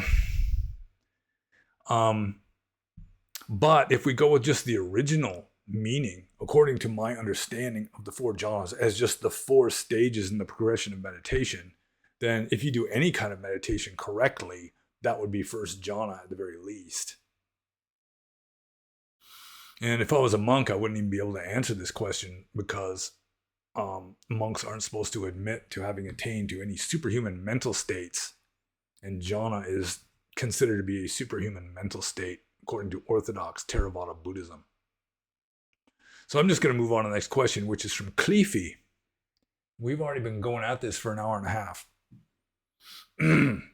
Anyways, Cleefy says, Punyo Basa, there is no solid proof of reincarnation. Does it mean that we have to believe that there is reincarnation? Well, there's no solid proof of anything, really. Even scientific data, I mean, there's no solid proof, no real solid proof that any of it's really true. I mean, this whole thing could be like an illusion, a dream or something, in which case all the scientific realism just kind of falls through, but we just assume that it's applying to empirical reality out there in this world. So let's see here. There is no solid proof of reincarnation. Yeah, there's also no solid proof of no reincarnation. But, so, does it mean that we have to believe that there is reincarnation? No, we don't have to believe that there is reincarnation or rebirth, as Buddhists prefer to call it. I'm not exactly sure why, but the standard argument is that reincarnation implies a soul that reincarnates, but doesn't rebirth. Couldn't that imply the same thing? What is it that's reborn? What is it that reincarnates? So anyways, yeah, you don't have to believe it. In fact, you might be better off just in a state of suspension of judgment, like classical skepticism, which is you don't believe X and you don't believe not X. You just suspend judgment. You just don't make up your mind about it. So that's fine. Yeah, there's no problem at all with that. That would come closer to some of the earliest teachings of Buddhism, like the Atthakavagga of the Sutta Nipata, where it's just saying, don't have any fixed belief about anything. Not even like self or no self or anything. Just don't even go there. So, yeah, you don't have to believe that there's reincarnation. I mean, the Four Noble Truths are still true, even if there is no reincarnation. I mean, craving or attachment still is the cause of all suffering, regardless of whether you're going to be reincarnated or regardless of whether you were reincarnated from a previous existence. So, I mean, just being in the present moment is really what is important. And the present moment is right here, right now. Doesn't matter about the past or the future. So, you can be skeptical about reincarnation. I think Stephen Batchelor doesn't believe in reincarnation. Nisargadatta Maharaj, who was technically a Hindu, didn't believe in reincarnation. So, I mean, it doesn't matter. It is not a good idea to believe something that you don't have any real good evidence for. I mean, just you're better off just accepting it as a working hypothesis, unless it just seems such utter bullshit that you just can't even adopt it as a working hypothesis. But someone who's wiser than you says it's real, it happens, then, I mean, you might want to consider their wisdom and say, well, maybe, keep your mind open, but don't just cling to any belief, either for or against. As Ajahn Chah used to say, even right view becomes wrong view if you cling to it. So, yeah, we don't have to believe anything. So I'm just going to move on to Cleefy's next question here. Practicing Buddhists wish for enlightenment. Does it mean that they crave for it, or put in different words, they desire for enlightenment or nirvana? Am I misunderstanding the concept? Desire not to desire, confusing to say the least. Yeah, at first, it's sort of like the IsOught dichotomy at the very beginning of this Q&A. It's sort of like, you start off with some ought thinking, I should do this, you should strive for an ideal. But then as you get more advanced, it just falls away and you just stay with is. And with regard to practicing Buddhism, a lot of practicing Buddhists will start off striving for enlightenment. Most practicing Buddhists are not striving for enlightenment. Not even most monks are striving for enlightenment. But it is kind of an ideal, it's like the goal of Buddhism. I mean, most Buddhists are just striving for a better rebirth. They want to be born, rich and famous and beautiful in their next life. They don't want to have to work so hard. They want to go into heaven and live in a golden mansion encrusted with jewels. That kind of thing. So, but still, Some people are motivated by a desire for enlightenment, which is a less unwholesome attachment than desire for naked women or some such. But still, I mean, you're not going to become enlightened until that falls away also.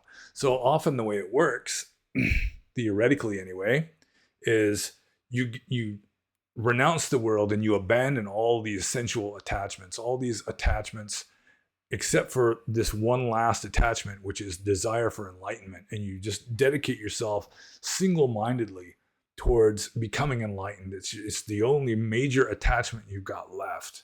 And you get closer and closer and closer, but you can't really become enlightened because you still got this attachment. Even though it's an attachment for enlightenment, that attachment for enlightenment is still going to prevent you from becoming unattached. So eventually, sooner or later, you're going to have to let go of that one last attachment. But still, it's sort of skillful means to replace all of your worldly attachments for this attachment for enlightenment, which gets you farther along until finally you can let go of that attachment also. So you can desire not to desire, but I mean, it can get you a certain distance, but sooner or later, you're going to have to get rid of all desire, including the desire not to desire. So I hope I explained that relatively clearly. I mean, some of these concepts, that's one indication of why I keep answering the same questions, is that the questions are difficult to answer and difficult to understand. You know, it's subtle things like questions about ultimate reality that you can't even put into words. But when you're answering a question, you got to use words. So you kind of have to dance around it. And it's weird. But I hope I was able to answer that question well enough, because I'm moving on to the next one regardless. And this is from Rui. And Rui says, did the miracle of having been born in an eon with a teaching Buddha ever strike you? And no, actually, it hasn't really struck me before. Just the miracle of having been born, period. That has struck me many times. I mean, it's so weird that we even exist at all. I mean, whether we exist in an eon with or without a Buddha is really just completely minor compared with the fact that we seem to have been born, that we exist here at all. Why? Well, that's what religion teaches, among other things. So, yeah, it's like our karma is landing us where we ought to be. So I just assumed that my karma landed me in a world where I didn't actually meet Gautama Buddha, not that I remember. But still, I mean, I've heard about him. You know, his teachings are still recorded in probably garbled form. But still, at least there is Dhamma in this world. And yeah, I mean, that's good. But yeah, I haven't really been struck by the miracle of it, other than just being struck by just the weirdness of being, you know, just being this being that is like in this stick-like body made of meat and liquids and stuff. You know, and we're limited by these sense organs. And it's just weird. You know, we're a kind of upgraded ape. And I mean, we're like a species of mammal. So that strikes me way more than being born in an eon with a teaching Buddha. So I think I'm just going to move on to the next question. This is from Pope Kevin I, who goes by many names. He changes names more than most people do. And he says, if there are some rules for monks, breaking of which not produce bad karma, let's say drinking coffee with milk in the afternoon as an example, as I have been doing here, then what is the logic behind making confession to another monk for things like these? Well, you still have the duty to follow the rules. Nobody forced you to become a monk. I mean, in Burma, sometimes parents will just ship some kid off to the monastery just because they got too many mouths to feed. They want the good karma and the good reputation of having a monk in the family and all that. The kid might not want to go, but he goes. But as a general rule, nobody is forced to become a monk. And so when you break rules, I mean, it's still like cheating. And if you don't confess to those rules, then in a way that's kind of dishonesty. Like every 2 weeks, the Sangha has to meet and they recite the patimokkha rules. And at the beginning, it's part of the recitation. The monk who's reciting it, before he recites the rules, he reminds the monks, you got to make confession before we do this, because if you have unconfessed offenses, and I ask at the end of every group of offenses, parajika, then sanghadisesa, then aniyata, then nisagiya, then pachitiya, then what's the other one? Pati desaniya, then the Sekhi rules, and then there's this last little addition at the end. That at the end of each of these groups, I say, is everybody completely pure? Is everybody completely pure? 3 times the monk asks. And if you sit there in silence and you've broken a rule, even if it's not really an ethical rule, you just drank milk in your coffee in the afternoon, for example, then by you remaining silent, that's considered a kind of dishonesty. So that's the main logic behind making confession to another monk, for like breaking rules of etiquette, or just rules of ancient Indian cultural tradition. Like you're wearing a robe that's the wrong color or something. There's nothing unethical or evil in wearing a robe that's like bright yellow, which technically is a forbidden color. Then, but still, I mean, you've broken the rule, and especially if you're sitting through a ceremony where all the monks have to be like have all of their offenses confessed, then if you sit there and don't confess it, you just remain silent, even when they're asking, is everybody pure? Then, I mean, that's a kind of dishonesty. I mean, in a way, it's cheating if you break rules, especially if you do it on purpose just because you don't care. Sort of like life is a game, kind of. Being a monk is kind of a game. It's like if you don't play by the rules, you're cheating, which is a kind of dishonesty. So anyways, I'm just going to move on to Pope Kevin I's next question, which is as follows.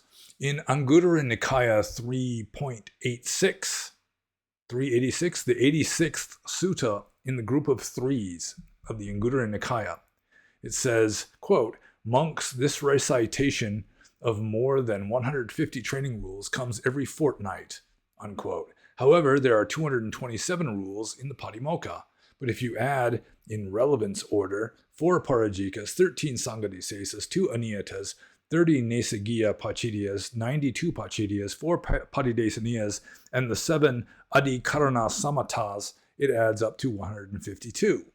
Now it makes sense for the Buddha to say more than 150 training rules. Could it be that the original patimokkha didn't contain 75 sekiyas? And yes, that is the probable explanation. So good for you, Pope Kevin I, because I've read the patimokkha's of different ancient schools of Buddhism, and with regard to the 152 core rules, the precepts, that they're almost identical, but then the Sekhiya rules at the end are just wildly different. There's a lot of variation in the Sekhiya rules, which indicates that the Sekhiya rules were added after the schism started. After the different schools of Buddhism started splitting apart, the Sekhiya rules got added after that.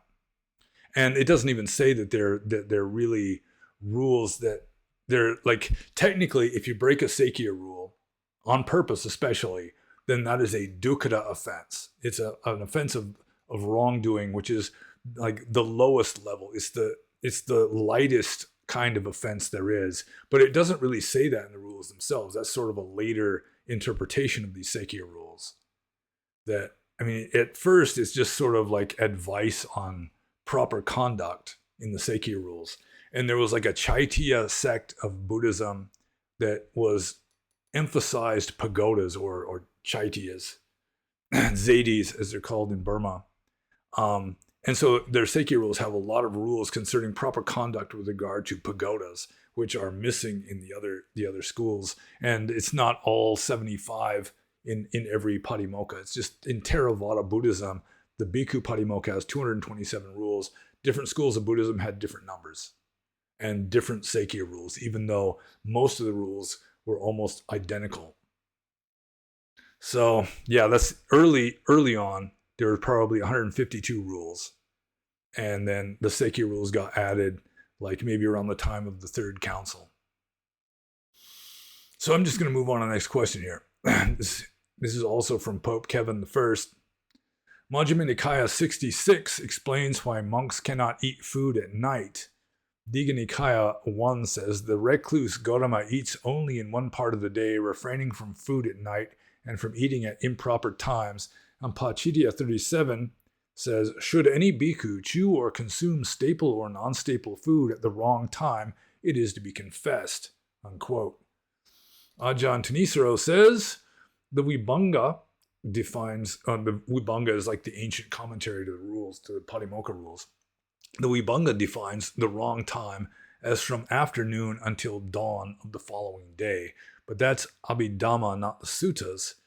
No, that's not true.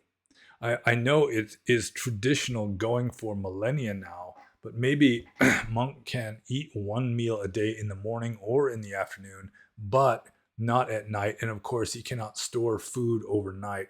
So does Digha Nikaya 1 really say that the Buddha eats only in one part of the day, refraining from food at night, and not literally from noon to dawn? Well, first, I'll just deal with a misconception here. There are two Vibhangas in the Pali Tipitaka. One is a book of Abhidhamma called Vibhanga. It means something like analysis. But also there's the Sutta Vibhanga in Vinaya, in the rules of monastic discipline, which is an ancient commentary on the patimokkha that is so old that it has become incorporated into the canon itself. So it is canonical. It's one of the few canonical commentaries that isn't just like a sutta or something.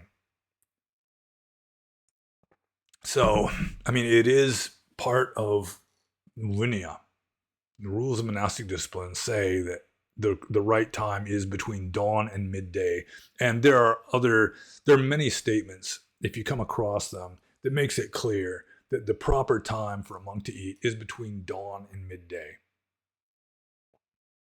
So, like, for example, I think it was the first or the second council, which was a kind of debate that eventually resulted in the first major schism.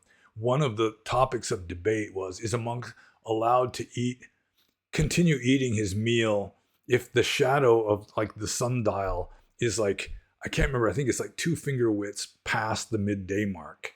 And the answer was no, because it's clear in the texts, it's between dawn and midday. It's like, it's not just if you start eating before midday, you continue eating after midday.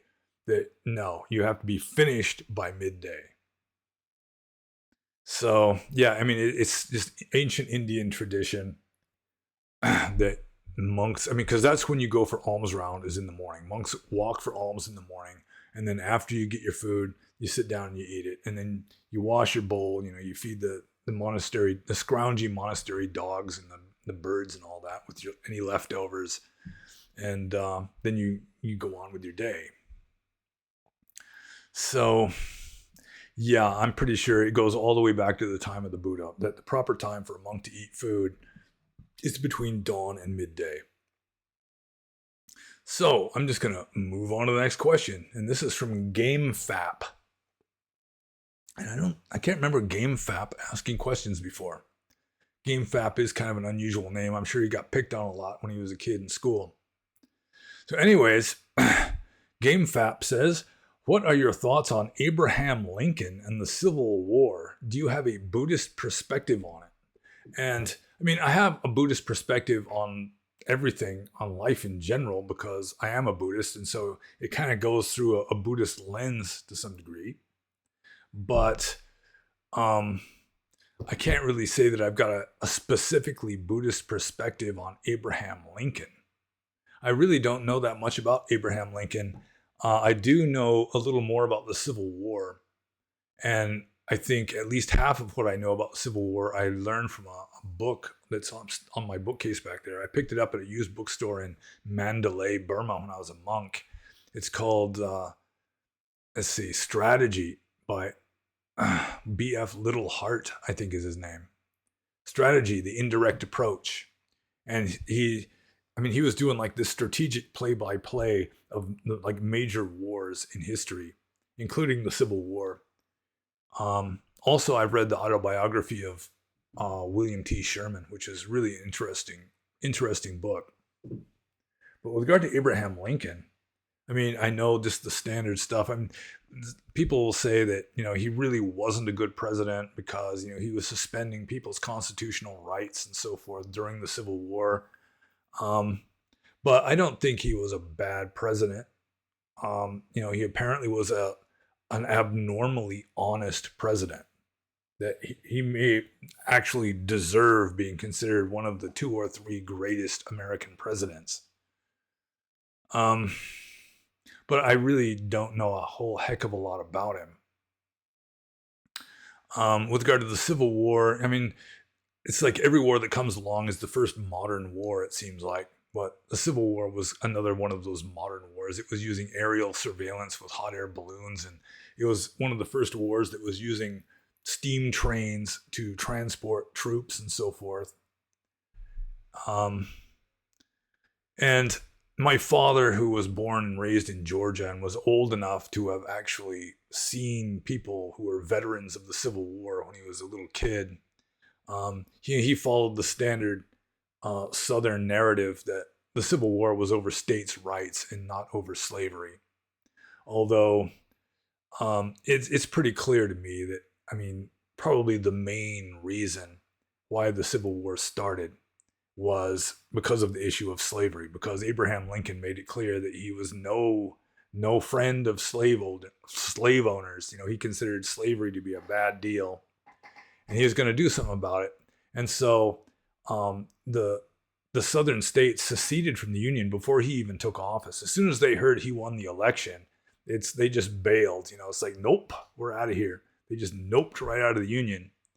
And Abraham Lincoln was probably the one Republican president that was hated by Democrats even more than Donald Trump. That Abraham Lincoln was hated so vehemently by Southern Democrats, and the slave owners were mostly Democrats back in those days, that just the fact that he won the election, even before he took office, they started seceding from the Union. So Trump, he's only in second place, probably. Trump's probably hated worse than Nixon was, but still, I think Abraham Lincoln was hated more than Donald Trump. But anyways, that one book I was reading, Strategy, the Indirect Approach, was one of the main things it was doing was praising William T. Sherman. That's what inspired me to read Sherman's autobiography, because according to B.F. Littlehart, William T. Sherman was probably the greatest military genius that America has ever seen, even though, he graduated from West Point. He was a teacher at a military school for a while, but then he kind of dropped out of that and became like a lawyer for a little while and a banker and so forth. He wasn't very successful in business, but for some reason, he just had the kind of mind that really, he could think outside the box. So, at a time when wars, this war in particular, the Civil War, was heavily dependent on railway lines. Sabotaging railway lines was like one of the major activities of the Civil War, it seems like. That he just decided he was going to strip down his army. They were just going to carry with them as little as they could get away with, not even tents or anything. And he was going to leave the railway lines and just start marching in between cities. And marching in between cities is the indirect approach, because the enemy doesn't know which city you're going to eventually steer towards. So they either have to defend both of their cities, which divides their forces in half, or they're going to have to think, well, he's probably going to attack this place, and then you just attack the other one. So it's the indirect approach, and he was really good at it. And it is true that he burned Atlanta pretty much to the ground and so forth, but war is hell, which is what Sherman said that. So, I really don't have a Buddhist perspective. Neem Karoli Baba, whose picture is up on the altar back there, according to Ram Dass, Neem Karoli Baba said that Abraham Lincoln was the greatest American president because he was the one president who knew that he wasn't really the president, that God was the president. And he was just sort of like his prime minister or something, you know, working for God sort of a thing. Although I'm not exactly sure if Neem Karoli Baba was objectively, empirically correct on that, because Abraham Lincoln seems to have been kind of ambivalent in his religion. But yeah, I mean, I guess enough of discussing Abraham Lincoln and the Civil War, because we got lots of questions today, and this is going to be a long one because it just is. So the next question is from Master Poe. I'm honored to have questions from Master Poe. And Master Poe says, Nirvana, does it kill the daydream? And then after that, he just says daydreamer. So maybe he's replacing daydream with daydreamer here. But it says Nirvana, does it kill the daydream? Question mark, daydreamer, period. So I guess I understand the question. I'm pretty sure the question means that if you're enlightened, does just sort of the illusion just cease to exist? And trying to second guess an enlightened being's mental states. I mean, you can't really do it. To describe the mental states of an enlightened being, it's, again, you're having to try to use words in a samsaric context to describe something that is not in a samsaric context, and words cannot touch it. But you could say theoretically that an enlightened being is still experiencing this kind of phenomenal world like we're experiencing. It's just that he's not identified with any of it, and it's largely irrelevant. That he is at a different level, and that this level is just kind of going through its own motions, and he's really not invested in it. He's not attached to it. He doesn't identify with the body or the thoughts going on or anything. So it may be that some kind of daydream continues. It's just that an enlightened being is not identified with it and is really considered it to be just sort of energy patterns or whatever. Largely irrelevant. So I think I'm just going to move on to the next question. Also from Master Poe. And he says, are you familiar with Daniel Ingram? He wrote Mastering the Core Dharma of Buddha. And it's kind of interesting that, totally unrelated to Master Poe's question here. Last night or yesterday on the Discord server associated with me and like Theravada Buddhism, somebody posted a link to a Daniel Ingram video where there was an interview with Daniel Ingram. And I mean, I've heard about him. I looked at his website before, and the website was very off-putting because right on the home page, he's declaring himself to be an arahant. He's fully enlightened. He's just mastered everything, you know. And I mean, that's like a red flag right there. That's flashing red lights. If anyone is declaring that they are fully enlightened, in addition to all these other attainments that they have attained, then chances are the person is a charlatan. So anyways, I finally saw a video with Daniel Ingram talking, and yeah, I mean, he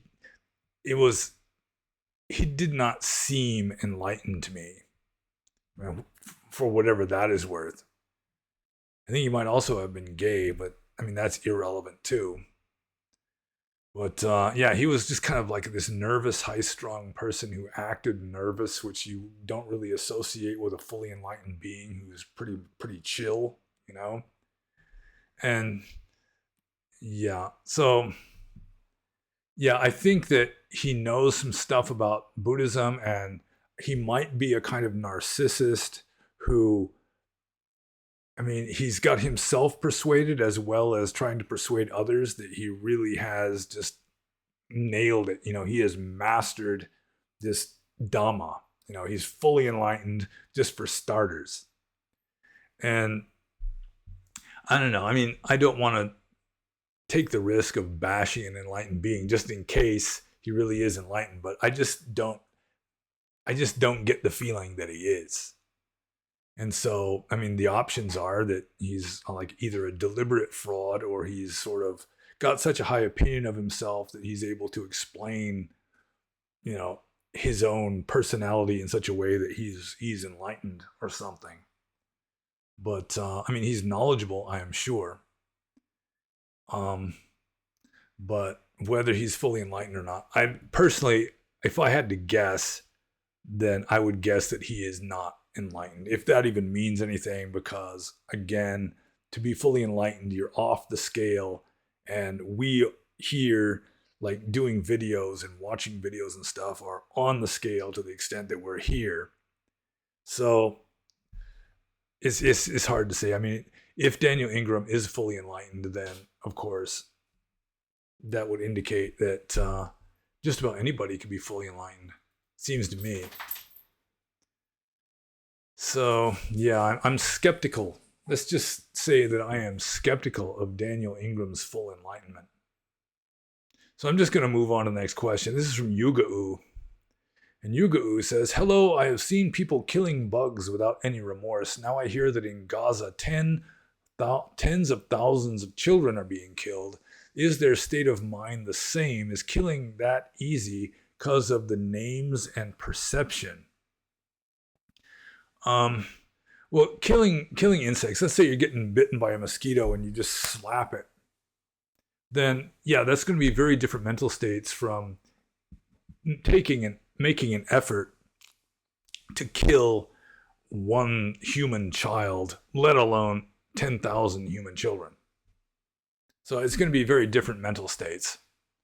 That, I mean, killing a human being is orders of magnitude more serious of an ethical transgression than slapping a mosquito. But I've read, and I think this is true, that the fact that violence, like human warfare now, is so removed from the people getting killed that, I mean, it short circuits our instinct not to just be killing people. I mean, killing people like face to face, right up close, has happened for a long time. Like the Mongols and the Huns, for example, just to name two examples, were fairly sociopathic in their just wanton cruelty and indifference to the suffering and death of other people who were viewed as just inferior outsiders. But nowadays, like someone who's killing children, for example, he might be sitting in a comfortable computer room launching cruise missiles, or he might be in an airplane that's so far away from the target that, I mean, he can barely see what's going on. Like in a dogfight, it's not like World War I anymore, where the people are shooting, airplanes are shooting at each other, just kind of circling around each other and everything. It's, you see a blip on a radar screen, you push the button, launching a missile, and 20 seconds later the blip disappears, and you've just killed the crew of this airplane that you just shot down, but all you see is just a blip on a screen.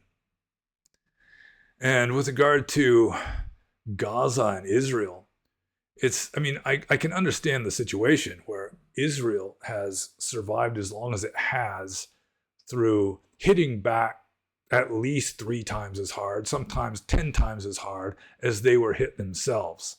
Like, if you hit us, we're going to hit you back big time. And that's what they're doing. And it's just that Hamas, they're using their own citizens or subjects as human shields. They're hiding their military headquarters under schools and hospitals and so forth as a way of just using their own people as human shields. And so, I mean, in order to get at the bad guys, there's a lot of collateral damage, so to speak. And I'm not really taking sides here, I guess. I mean, I really don't have a dog in this fight. No skin in the game, really.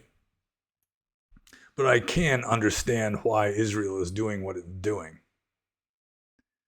So, I mean, it's on them. I mean, if they're killing tens of thousands of children or 10,000 children, that Yuga-U just says in Gaza 10,000 children are being killed, then yeah, I mean, that's that's on them. But I mean, it fits in with the whole Jewish religion. You read the Old Testament, it's like the pages are soaked in blood. It's a violent religion. So is Islam.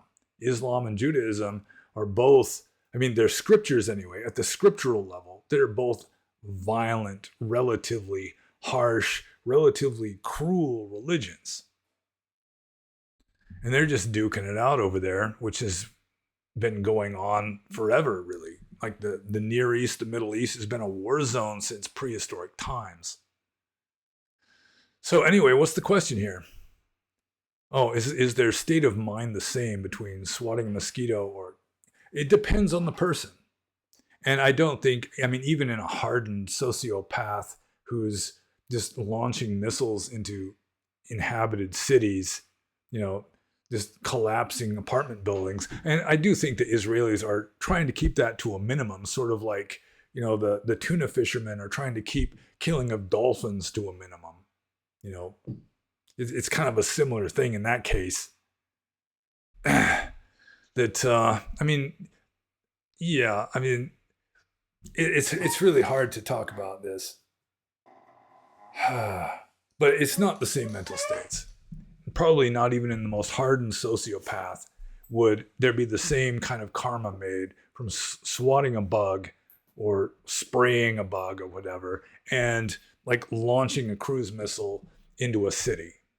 I just don't think that, I mean, it's just, the magnitude is so different. And I'm certainly not condoning, even if I say I can understand Israel's position on this, I'm certainly not condoning killing anybody. Then again, Hamas makes no secret of the fact that they want to delete Israel from the map. So, I mean, it goes both ways. So anyways, I'm just going to move on to Yugau's next question here, which is, there is a story when a Buddhist teacher slaps a student when he is putting a name on a pretty sight in front of them. Can that be a simile for nirvana? Maybe, but it wouldn't be a very good simile for nirvana. I mean, mainly the Buddhist teacher is slapping the student who is somehow, you know, indulging in sense pleasure or some such, just as a way of getting him to stop indulging in sense pleasure. I mean, the ultimate goal might be nirvana, but I don't think that getting slapped would be a very good simile for nirvana. You know, maybe getting slapped might be something like, there was a famous Zen master. I can't remember his name. Maybe it was Umon, using the Japanese names. Although he was Chinese, medieval Chinese. But anyway, according to the story, he became enlightened when his own teacher slammed his leg in a door and broke his leg. And that was such a jolt that it just jolted him right out of his samsaric habitual mental states, and he became enlightened. So, I mean, it could be something along those lines. I'm not sure exactly what the context of the story is, but really just getting slapped when you're indulging in some kind of like pleasurable sensuality would not be a good simile for nirvana, in my opinion. So I'm just going to move on to Yugau's third question, which is, can you explain a birth defect that are caused by the genes and past karma? Are they related? And again, this just assumes that scientific realism is the true interpretation of reality and that Buddhism is kind of superimposed onto it and just fit into it. But you start off with materialism, that physical matter is ultimately true, and, you know, science explains reality to some degree, and then you just kind of like fit Dhamma into that context, and that's what most Western Buddhists apparently do. I do not do it. I do not consider physical matter to be ultimately real, but I get so many questions that just assume that science explains reality and that physical matter really exists. So, can you explain a birth defect or birth defects? Maybe I should get rid of that A. Kind of a grammar Nazi here. Can you explain birth defects that are caused by the genes and past karma? Are they related? Well, your karma is going to manifest, in a physical context, because this world appears physical. We interpret it as physical. And so your karma is going to manifest in that context. So of course they would be related. Probably. At least sometimes it'll be related. I don't know, like Dr. Ian Stevenson wrote a book, I'm pretty sure, about children who remember past lives and have weird birthmarks associated with the previous life. Like somebody died from getting their throat cut and they've got this weird birthmark, like this red line on their throat where they got the birth, that happened. Or even in my case, just hypothesizing here, I hypothesize that one of my most significant previous existences, assuming that rebirth happens, is that I was an English Roman Catholic monk, maybe a Franciscan friar, who died of bubonic plague in the 14th century. And I've got this kind of a magenta colored blotch kind of on that side, on the, like my right groin, where the bubo would have been. And so it causes such an emotional impact that it creates karma, because karma is like, it's a mental state. And like, if you're remembering past lives, you have a past life regression. Generally what happens is you remember the most emotionally intense events. Those are the ones that make the most karma. And so apparently I had a strong reaction to that, having the bubonic plague, which is pretty understandable.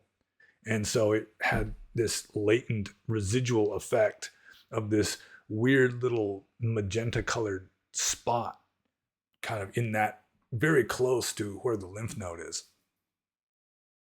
So I assume there would be a genetic component in that, or like the birthmark here. It could be it's not genetic, that it was like something that happened in utero.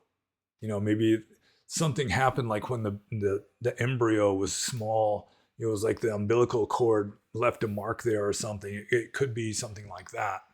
But in some cases, yeah, I mean, probably most cases that birth defects are genetic, and also they are karma vipaka, the fruition of past karma. I mean, if you are born with a birth defect, that's going to be caused by your karma, regardless of whether it is genetically conditioned or not.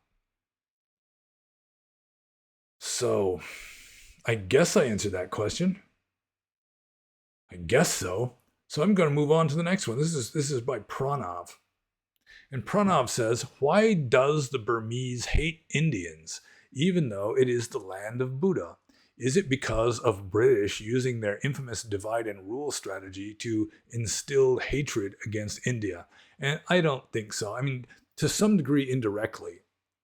But it is true, the Burmese, they don't necessarily hate Indians, but they have kind of a low opinion of Indians. In a way, they kind of resent Indians, because in Burma, I mean, this is a common stereotype. The Burmese, who call Indians Kala if they're not being very polite about it. It's somewhat of a slur. Kala is the word used for Indians. Kala are considered to be sort of greedy and selfish and obnoxious.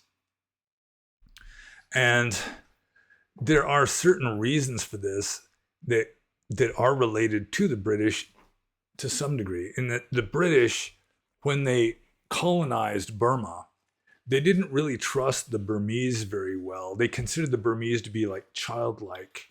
They weren't really like mature enough and serious enough to have important jobs like being a doctor or something. So they imported a lot of their office staff and their doctors and so forth from India. And that's one reason why Burma had, especially up until the 1960s, a relatively high population of Indians. Like around the city of Maymyo, which was a British hill station in colonial times, there are a lot of Gurkhas, people of Gurkha descent, because they imported, Gurkha fighters as part of their army there to help keep the British, or keep the Burmese under control or some such. So One of the main reasons why the Burmese have a low opinion of Indians and consider them to be like greedy and selfish and so forth is that they were making more money on average than the Burmese. That back in the 60s, Ne Win, who was the dictator at the time, he wanted a scapegoat. And the Burmese government is always using scapegoats. They never accept responsibility for their own incompetence and the fact that the country is not prospering. So they'll say it's because of the British colonialists, or it's because of the Chinese and the Indians who are like, so greedy. They're just making all the money and causing the Burmese people to be poor. So back in the 60s, there was like a purge of Chinese and Indians from Burma. So the Chinese, most of the Indians just went back to India, but the Chinese kind of went off in all directions. A lot of them moved to Singapore, or they moved to like other countries in the British Commonwealth. So that's one reason. But also it is true that stereotypes do have a certain truth. And my experience in India is that a lot of Indian people, maybe because of such high population density, they don't really respect personal boundaries much, and they're just right in your face. And they're wanting money. If you got any money in your pocket, they got their hand out, kind of a thing. Or you got somebody selling trinkets that's just following you and just hounding you and hounding you. You tell him you're not interested, he just keeps hounding you, just in the idea that eventually you'll buy something from him just to get rid of him, just to make him stop pestering you so much. That there is a lot of that kind of stuff in India. Or somebody wants something and you don't give it to them, and they'll just make this spectacle, this scene. That kind of thing happens. So it's a combination of a bunch of factors. Partly it's like government propaganda that the Indians were greedy people that were causing the Burmese to be poor by monopolizing all the business and money and so forth, because essentially they were working harder. And also, it's just sort of like foreigners living in your own country. There's a certain xenophobia. The Burmese are somewhat xenophobic. They're very much, they're chauvinistic in their nationalism. They think being Burmese is really the way to go. That, just about any country or any society, if it's healthy and vibrant, it's going to consider its own people to be superior in some way. And the Burmese are like that too, and they're somewhat racist. I was treated very well. I was a Buddhist monk though, so I was like a holy man of their religion. But it is true that sometimes the Burmese, if they were, sort of criticizing Indians, I would point out, the Buddha wasn't Indian. The Buddha was Kala, and then they kind of get embarrassed. They have to admit that. And Indian culture is, like ancient Indian culture is the classical culture that Burmese culture is based on. It's like almost every society nowadays is based on an earlier classical culture. Like in the West, our culture is mainly based on Rome. In Burma, their culture is largely based on India. So it is just, there's a whole bunch of weird anthropological factors involved and sociological factors. But I don't think they really hate Indians. Most of them don't anyway. But Indians do have kind of a reputation for being greedy, selfish, and obnoxious in Burma. And maybe it's just considered to be a modern thing, that maybe in ancient times, like when the Buddha was alive, it was very different. The Indians in general were different then or something. I'm not sure. So I'm just going to move on to the next question. This is also from Pranav. And Pranav says, what is piti and sukha, and how are they different? Well, they're both like jhanic factors. And sukha just means like ease. That's usually how I translate sukha, as ease. It's the opposite of dukkha, which is unease. So it's just any kind of negativity or unhappiness, or would be dukkha, and then sukha would be any kind of positivity or happiness. happiness, comfort, ease, that kind of thing would all qualify as sukha, although in this case it's mainly a mental state, so it would just mean like happiness in general. Whereas piti is more specific, it's more of a technical term, and it means something like exhilaration or enthusiasm or pleasurable interest. And one symptom of piti, which I think in Hinduism it would be called Shakti, is that if you're getting into really deep meditation that you're not used to, you're breaking new ground in your meditation, you're getting into a different level of consciousness or something, then your whole body can just start twitching and jerking. And it's like you habitually have a certain amount of energy in your mind, mental energy, and all of a sudden you hit this chilled, like quiet place in meditation, so that this habitual energy doesn't have any way of expending itself. So it just expends itself through just random muscle twitches and so forth. And that's called a sign of piti. So sukha would just be like kind of happiness in general, whereas piti is a kind of exhilaration caused by, mainly in my experience, caused by just like breaking new ground, especially in meditation, where you're making progress that is significant enough that it's your mind isn't really, your mind is pleasurably, it's excited, essentially. It's a kind of excitement. So that's my understanding of the situation. And I'm sure there's going to be some Buddhist scholars out there who would say that I don't know what the hell I'm talking about, at least with regard to some of it. But I do think piti is not exactly the same as sukha, although I mean, it could be a variety of sukha that is singled out in this case. So anyways, I'm just going to move on to Pranav's third question, which is viriya and adhitthana really different? Because they seem quite similar. And again, this is comparing two like polytechnical terms. Viriya and adhitthana, they're both paramis.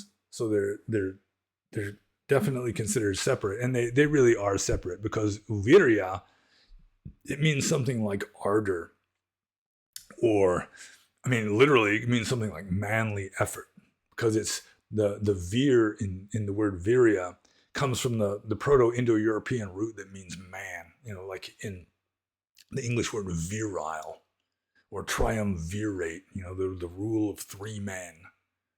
So, I mean, it means like strenuous effort or strenuous energy directed towards practice. Whereas adhitthana means determination. It's like you make up your mind you're going to do something, and you just unflinchingly pursue that course without changing. And so it does mean something different. Viriya is more of it's sort of at the level of feeling or emotion or just physical energy, whereas adhitthana is more of a conceptual, intellectual determination to accomplish something, or the determination to just stay the course or whatever. Yeah, so it's like ardor versus determination. I mean, if you think about it that way, then they do clearly have different meanings. So I'm just going to move on to the next question here. And this is from Fred. And I don't fully understand this question. It's the question is, can we say a meat puppet has a spirit? Then there's three question marks. And then in all capital letters, it says shroom. And then he had like the little emoji of mushrooms, which I don't understand fully. I don't really get the connection between mushrooms and the meat puppet having a spirit, unless the meat puppet is high on mushrooms. But I don't think that Fred was high on mushrooms. Not Fred, not good old Fred. Anyways, I mean, if he was high on mushrooms, he should have other things to do than be typing comments in YouTube videos and so forth. So anyways, can we say a meat puppet has a spirit? Let's just leave out the shroom part. Can we say a meat puppet has a spirit? Well, of course we can say it, because we just did, didn't we? So yeah, we can say a meat puppet has a spirit. I mean, to say that does a physical person have a spirit? Well, I mean, the spirit has the physical person more than the physical person has a spirit. It's more true to say the spirit has the body rather than the body has a spirit. The spirit comes first. Mind precedes all things. Mind is forerunner. Mind is chief. They are mind made. That's the first verse of the Dhammapada. Also, the second verse of the Dhammapada says the same thing. So, yeah, I mean, we can say it. It might be a kind of figure of speech or some such, but we can certainly say it. So I'm going to move on to Fred's second question here, which is liking and respecting women an impediment? Well, it can be, depending on how much you like and respect them. I mean, respect is fine. Neem Karoli Baba up there, he referred to all women as a ma. They should be respected just because they're women. In fact, there's this one story in Miracle of Love, stories about Neem Karoli Baba, where he just shows up and visits like the son of a devotee who was also a devotee, who happened to be a college student. So Neem Karoli Baba, this Indian Hindu Baba, just shows up at this kid's dorm room, and he's got like a pinup picture on the wall, and he's kind of easing over as soon as he can to turn the picture around, because this holy man is here visiting him. And Neem Karoli Baba just says, "Don't do that. She's a ma. You should show respect." Because they're all like manifestations of the cosmic mother or something. But anyways, respecting women, just not just women in particular, just respect itself tends to be a wholesome mental state. Liking women, I mean, that's not necessarily bad either. It's just depending on what kind of liking it is. If you've got like this obsession with big milky titties or something, then yeah, that could be a problem, at least ethically from a Buddhist point of view. It might be a kind of obstacle or hindrance to becoming enlightened, especially going with like the ancient Indian approach of you have to be a radical, renunciant, ascetic saint to become enlightened.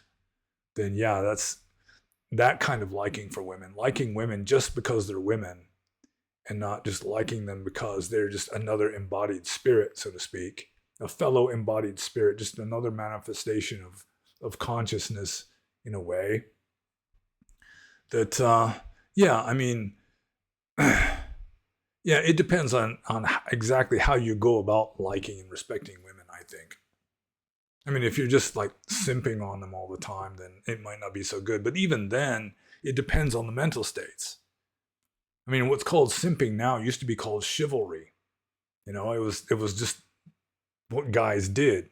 Macho guys who were skillful at picking up women, picking up aristocratic women. That yeah, I mean they'd be chivalrous and courteous and so forth, which nowadays is kind of looked down upon as simping. Although I guess there's different ways of going about it. If it's like spineless chivalry, I guess that would just be flat out simping. Let's see.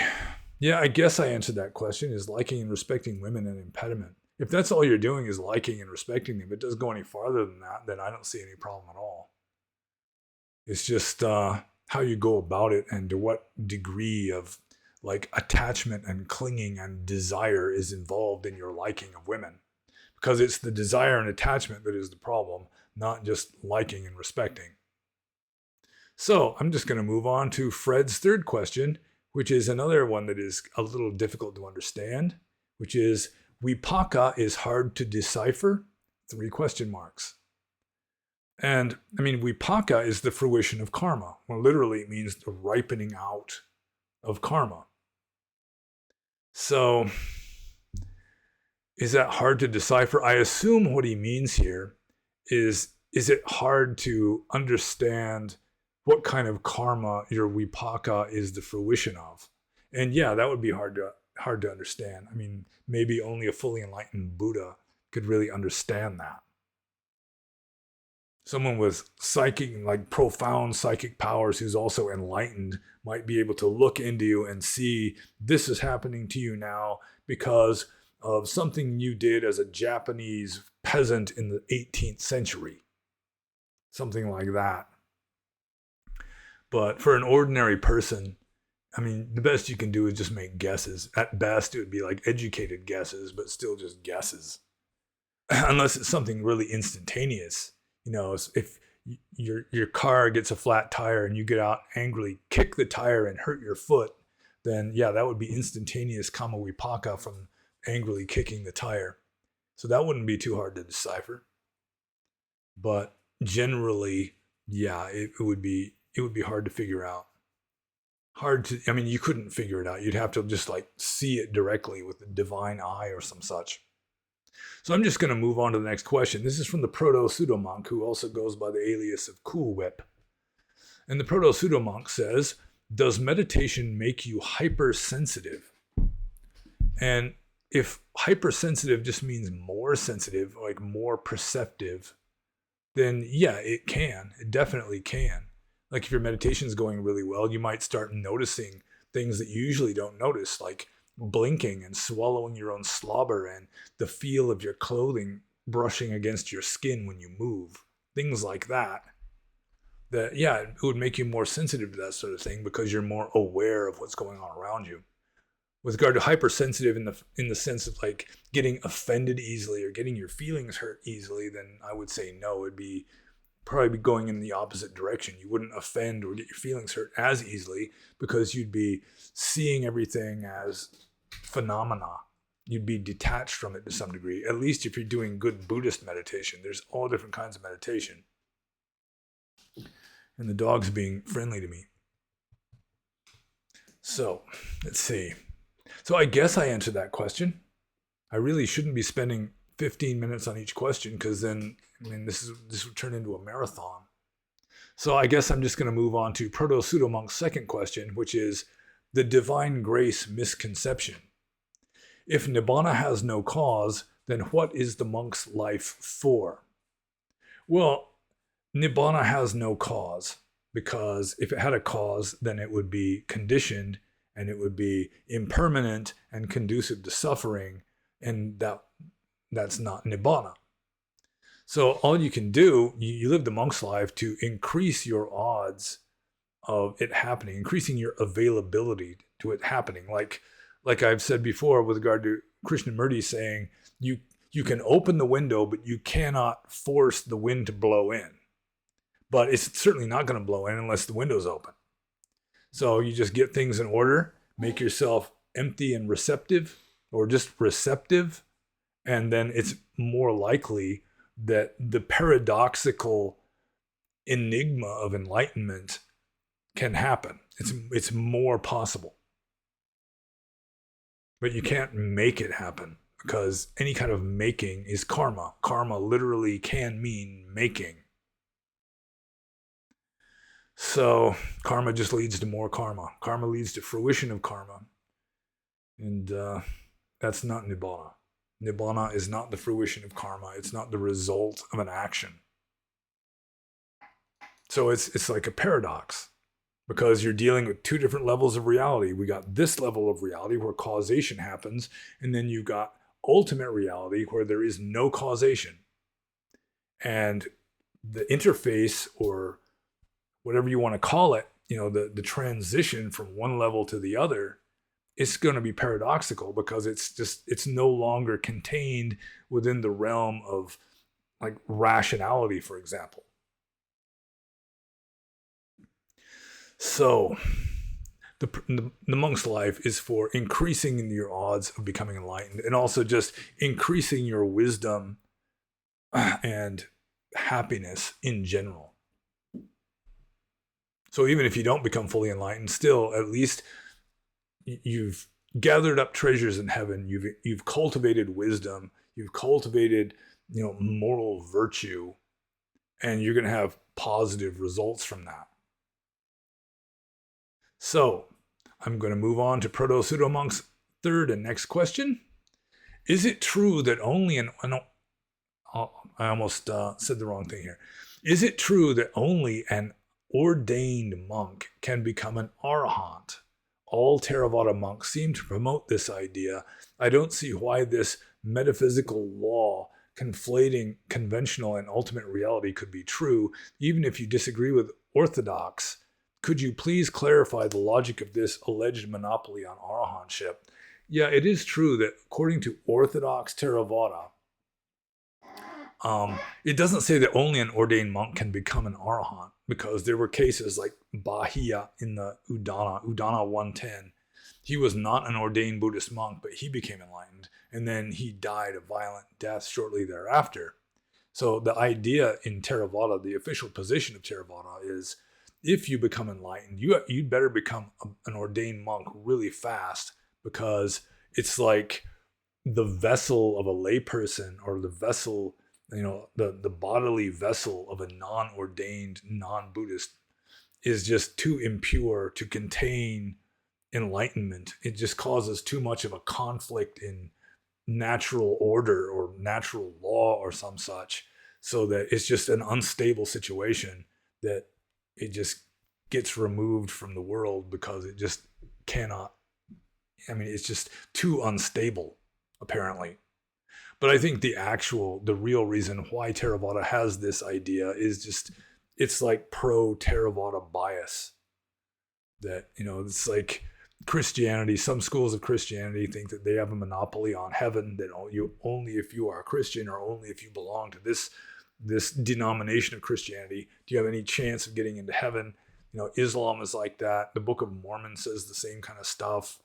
And Theravada Buddhism, at least they're open-minded enough to admit that, any good person can get into heaven, but full enlightenment, Nibbana itself, still, you got to be a Theravada Buddhist, or at least a good Buddhist who doesn't have pernicious wrong view. And ordained, you got to be following viriya and have purified yourself sufficiently that you can, contain the immensity of enlightened mental states, so to speak. So let's see. Is it true that only an ordained monk can become an arahant? No, I don't think that that's true. And even in Orthodox tradition, someone who isn't an ordained monk can become an arahant, but they'd better ordain as fast as they can, or they're going to die. So I think I explained the logic of that, both from the Orthodox point of view and from my own personal point of view. So I'm just going to move on to the next question. And this is from Ketchup, or to be a little more correct here, it's Ketchup 6014. And Ketchup 6014 says, harmony question. I want the best meditation I can use throughout the day that a beginner can do. This is where I'm at now. If it doesn't make sense, that's okay. Any critiques? I think too much. And then he's got harmony meditation. And then I assume what follows is like a mantra that he repeats as his meditation. And it goes, aware, focus, sense, sink deep body, space atoms cloud, cloud body, open window, breath energy, body breathe, aware cloud, middle of head focal point, body focal point, entire breath, no mark on space, hold, let go gold, smooth, no pain, soft, practice. And that's his meditation, apparently. And if it works for him, then, more power to him. I do think that it's a little wordy for a meditation. You're not going to get very deep with it. You're not going to get jhana and like going with the orthodox interpretation of jhana. If you could do it mindfully, like if you're mouthing the words quietly as you meditate, just be aware of the movements of your mouth when you're doing it, that sort of thing. But it does kind of remind me that, in one of Ram Dass's books, he was talking about how the Tibetan Buddhists come up with mantras that are uniquely tailored to cultivate a certain mental state. And they had one mantra that they did just to get the feel of what it's like to be an American. And the mantra went, let's see, please, please, sorry, thank you. Please, please, sorry, thank you. Please, please, sorry, thank you. Just over and over again. And that was supposed to get you into kind of an American sort of vibe. So it may be that Ketchup here, by going through this list of words and phrases, I assume that it's a kind of mantra. It does have certain statements in here, like entire breath or body focal point, that could be sort of a abbreviated kind of different sort of practice than mantra. You know, the entire breath, obviously, if you're doing anapana, you're trying to be aware of the entire breath and like the pauses between the breaths. You know, you're supposed to try and be aware of the process as completely as you can manage. So let's get up. Any critiques? Yeah, I would say that it's a little wordy. That if you are just going to do a mantra, then it's good to have it a little more limited than that. But other just standard Buddhist meditations also work well. But you'd have to experiment with them. You know, just experiment with meditation on the breath. Experiment with like a short mantra. Like Buddho is one of the main ones in Theravada, especially in Thailand. You know, the 32 parts of the body, that has a lot of mental work in it. That you just divide it up into groups of 5 mostly, and just, you know, head hair, body hair, nails, teeth, skin. You know, just kind of visualize it when you're doing that. See if that works for you. Metta meditation, a lot of you can find teachers of metta meditation pretty easily, I think. I mean, if you have to think a lot because you can't quiet your mind down much, I mean, you might even want to follow like guided meditations. Get a good guided meditation recording. I assume they've got them on YouTube. I'm pretty sure they do. So, I mean, there's different things you can do. But yeah, this is I mean, it's not going to be a very deep meditation, even if you get really good at it, because you're trying to get the mind quieter if you're gonna meditate. But I mean, if it works for you, then that's fine. So the second question, Ketchup 6014's second question here is, should I change my name from Echo 9 to Ketchup 6014? And I think he already did. So I think you're already Ketchup 6014, because that's how you've got your name on these questions here. But I don't think it really matters all that much. Echo 9 or Ketchup 6014, or, you know, whatever. Steve, maybe. So yeah, I mean, that's entirely up to you. That's your call. I really don't have any skin in that game either.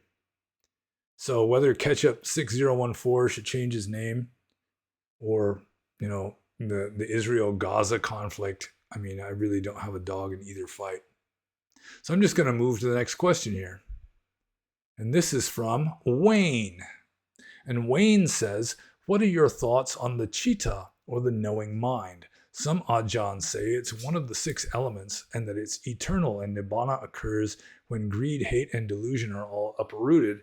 Therefore, no more craving, no more rebirth. Is this the correct view of in Theravada Buddhism? And no, it's really not. I mean, it's a common idea in Thailand, partly because Thai Ajahns tend not to be like really like scholarly and dogmatic like in Burma. In Burma, you cannot deviate from orthodoxy, whereas in Thailand, some really famous and respected Ajahns do in fact deviate quite a lot from Theravada orthodoxy. And for Ajahns to say that the chitta, or the knowing mind, is one of the 6 elements, and that it's eternal, and Nirvana occurs when greed, hate, and delusion are all uprooted. Well, I mean, that last part's fine. But to say that chitta is one of the 6 elements, I'm not sure what the other 5 would be, unless it would be earth, water, wind, fire, and maybe ether. So that's not Theravada. That's certainly not Orthodox Theravada. And the whole idea of you've got the mind itself, or consciousness, is what sees. You've got seeing, which is, a process, but the one who sees, the one who knows, that is the citta. And that's really not orthodox Theravada either, although it's fairly common in Mahayana Buddhism. And in a way, it's moving towards Vedanta, like the Upanishads, where you've got the Atman, which is ultimately formless consciousness, which is also God. God also is like infinite formless consciousness. And, it's like your Atman is the one who knows, the one who sees. You've got seeing taking place, but the one who sees is like the soul, or, in here, according to this, it's the citta or mind. Citta literally means essentially mind, mentality. But technically, like in Abhidhamma, it literally means consciousness, which would be a synonym for the word vijnana, which is the usual word that means consciousness in Pali. So my thoughts on the citta or the knowing mind, in a way, they're kind of reifying ultimate reality, trying to put ultimate reality into words and explaining it and describing it. And it's relatively wise. If you're going to do that, then this is a relatively wise, good way of doing it. But early Buddhism avoided as much as possible reifying the absolute, reifying ultimate reality. So there are some fragments to be found in the suttas that declare that Nibbana itself, or clearly implying that Nibbana itself is infinite formless consciousness. But that kind of fell by the wayside as orthodoxy was developed. And so now it's considered to be a wrong view. And the whole idea of 6 elements, I mean, there's really nothing in early Buddhism to support the idea that there are 6 elements. Not that I've seen. I mean, I've heard you've got earth, water, wind, fire, ether, and mind, but that's more of a Mahayana view. And it may be that Thai Buddhism has more Mahayana elements to it than Burmese Buddhism does.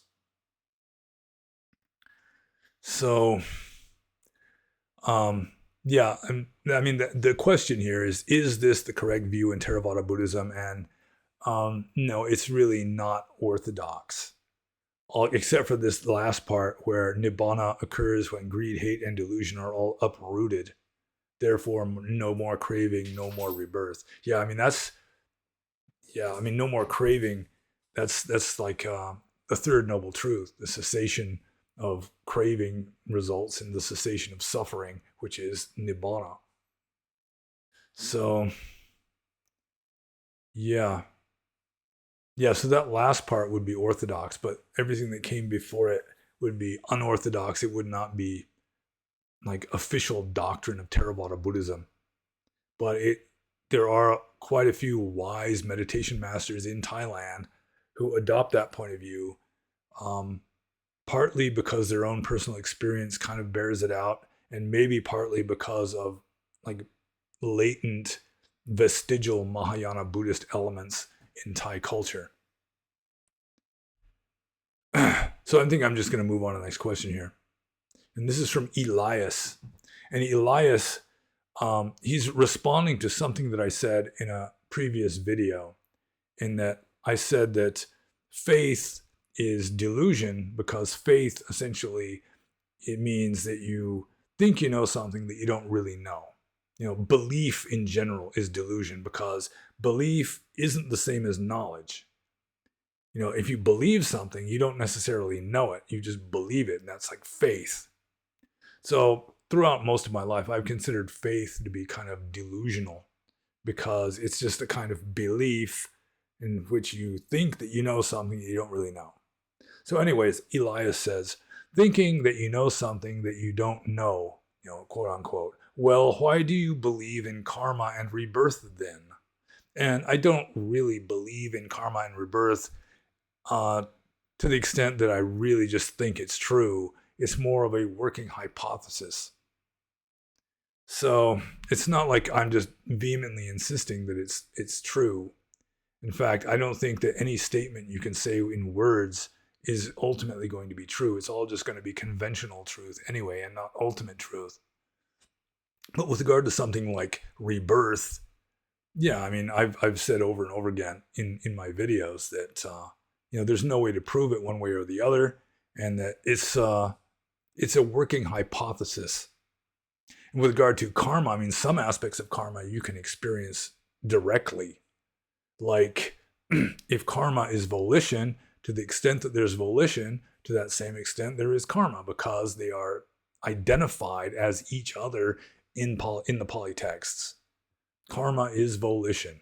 So if you believe that volition exists, then by that same token, you would believe that karma exists, because they are identical according to Buddhist philosophy, or at least according to the suttas. The Abhidhamma scholars have it a little more complicated than that. But even in Abhidhamma, karma is mainly volition. And then also with regard to karma being the automatic pilot, it's just the habit energy that allows us to do things without being fully awake. You just learn to do something like driving a car, and then you just do it just through knee-jerk reflex as just a kind of habit. And it means that you don't have to wake up completely. And you can be in a semi-conscious stupor and still go through your life the way most people go through their lives all the time. And so that's karma, is just this habit energy that acts as an autopilot that just moves us through life without us having to be fully awake. So that aspect of karma is fairly obvious, at least to me. So when you're getting into the metaphysical aspects of it, then yeah, it had to be like a working hypothesis. So I guess I answered that question. And so I'm going to move on to the next question, which is the very last question. And we're going to be under the wire, probably less than 3 hours here, which is nice because this is my weekend. I don't want to be just sitting here in front of a camera all weekend. You know what I'm saying? So anyways, the last question is from the Arya Swasti Project. And the Arya Swasti Project says, if you're sitting on the train and the person across the aisle stinks like shit, is it the fault of your nose or the foul offender? So it seems like he experienced this recently. But I mean, it's not your nose's fault. Certainly not the fault of your nose if you're smelling something stinky. But if you're smelling something stinky, that's the fruition of your own karma. So yeah, it'd be your own damn fault in like a deeper metaphysical level, going with Buddhist philosophy and the concept of karma and kama vipaka, or karmic fruition. Although for the person to stink, that's their own doing. So that's kind of the way karma is supposed to work. Is, let's say somebody punches you in the nose. When they're punching you in the nose, they are making some new bad karma for themselves. But at the same time, it's for you subjectively, it is the fruition of your own karma. So it's dovetailed. Their karma and your karma just fit together in this miraculous manner. Because they couldn't punch you in the nose unless it was your karma to get punched in the nose. So let's say there's a person who's very stinky, who's sitting on the train. Well, I mean, that's their own doing, for them to be like completely negligent in personal bodily hygiene. Or maybe they couldn't help it. They just crapped themselves, But then for you to smell that, I mean, that's on you. I mean, what happens to you is yours. Your karma is your own. You are creating your own reality. So, yeah, it's like for the person to be stinky is their fault, but for you to be smelling it is ultimately your own fault. And that's it. That's it, by golly. I just answered all the questions, or at least I hope I did. And if you got any questions you think I can answer, don't be shy. You just go ahead and ask. No more than 3, please, which everyone has done in this Q&A, which is very nice of them. So anything you think I can answer, like Buddhist philosophy, what early Buddhism was like, meditation, monasticism, Southeast Asia, me personally, that sort of thing, just philosophy in general, maybe even a little biology. Although don't ask me about bonobos because there's really not much to be said about it. Just leave your question in the comments below, or if you have access to Subscribestar, you can leave them there on my Subscribestar channel. If you have access to the Discord server, you can ask them there. And let's see, my URL links. I don't know if YouTube will even let me show my URL links yet. It's been more than 2 months, but I'm still being punished for having answered a question too honestly, I think. About more than 2 months ago now. So ask your questions and like the video if you haven't liked it already, and subscribe if you haven't already, and be happy.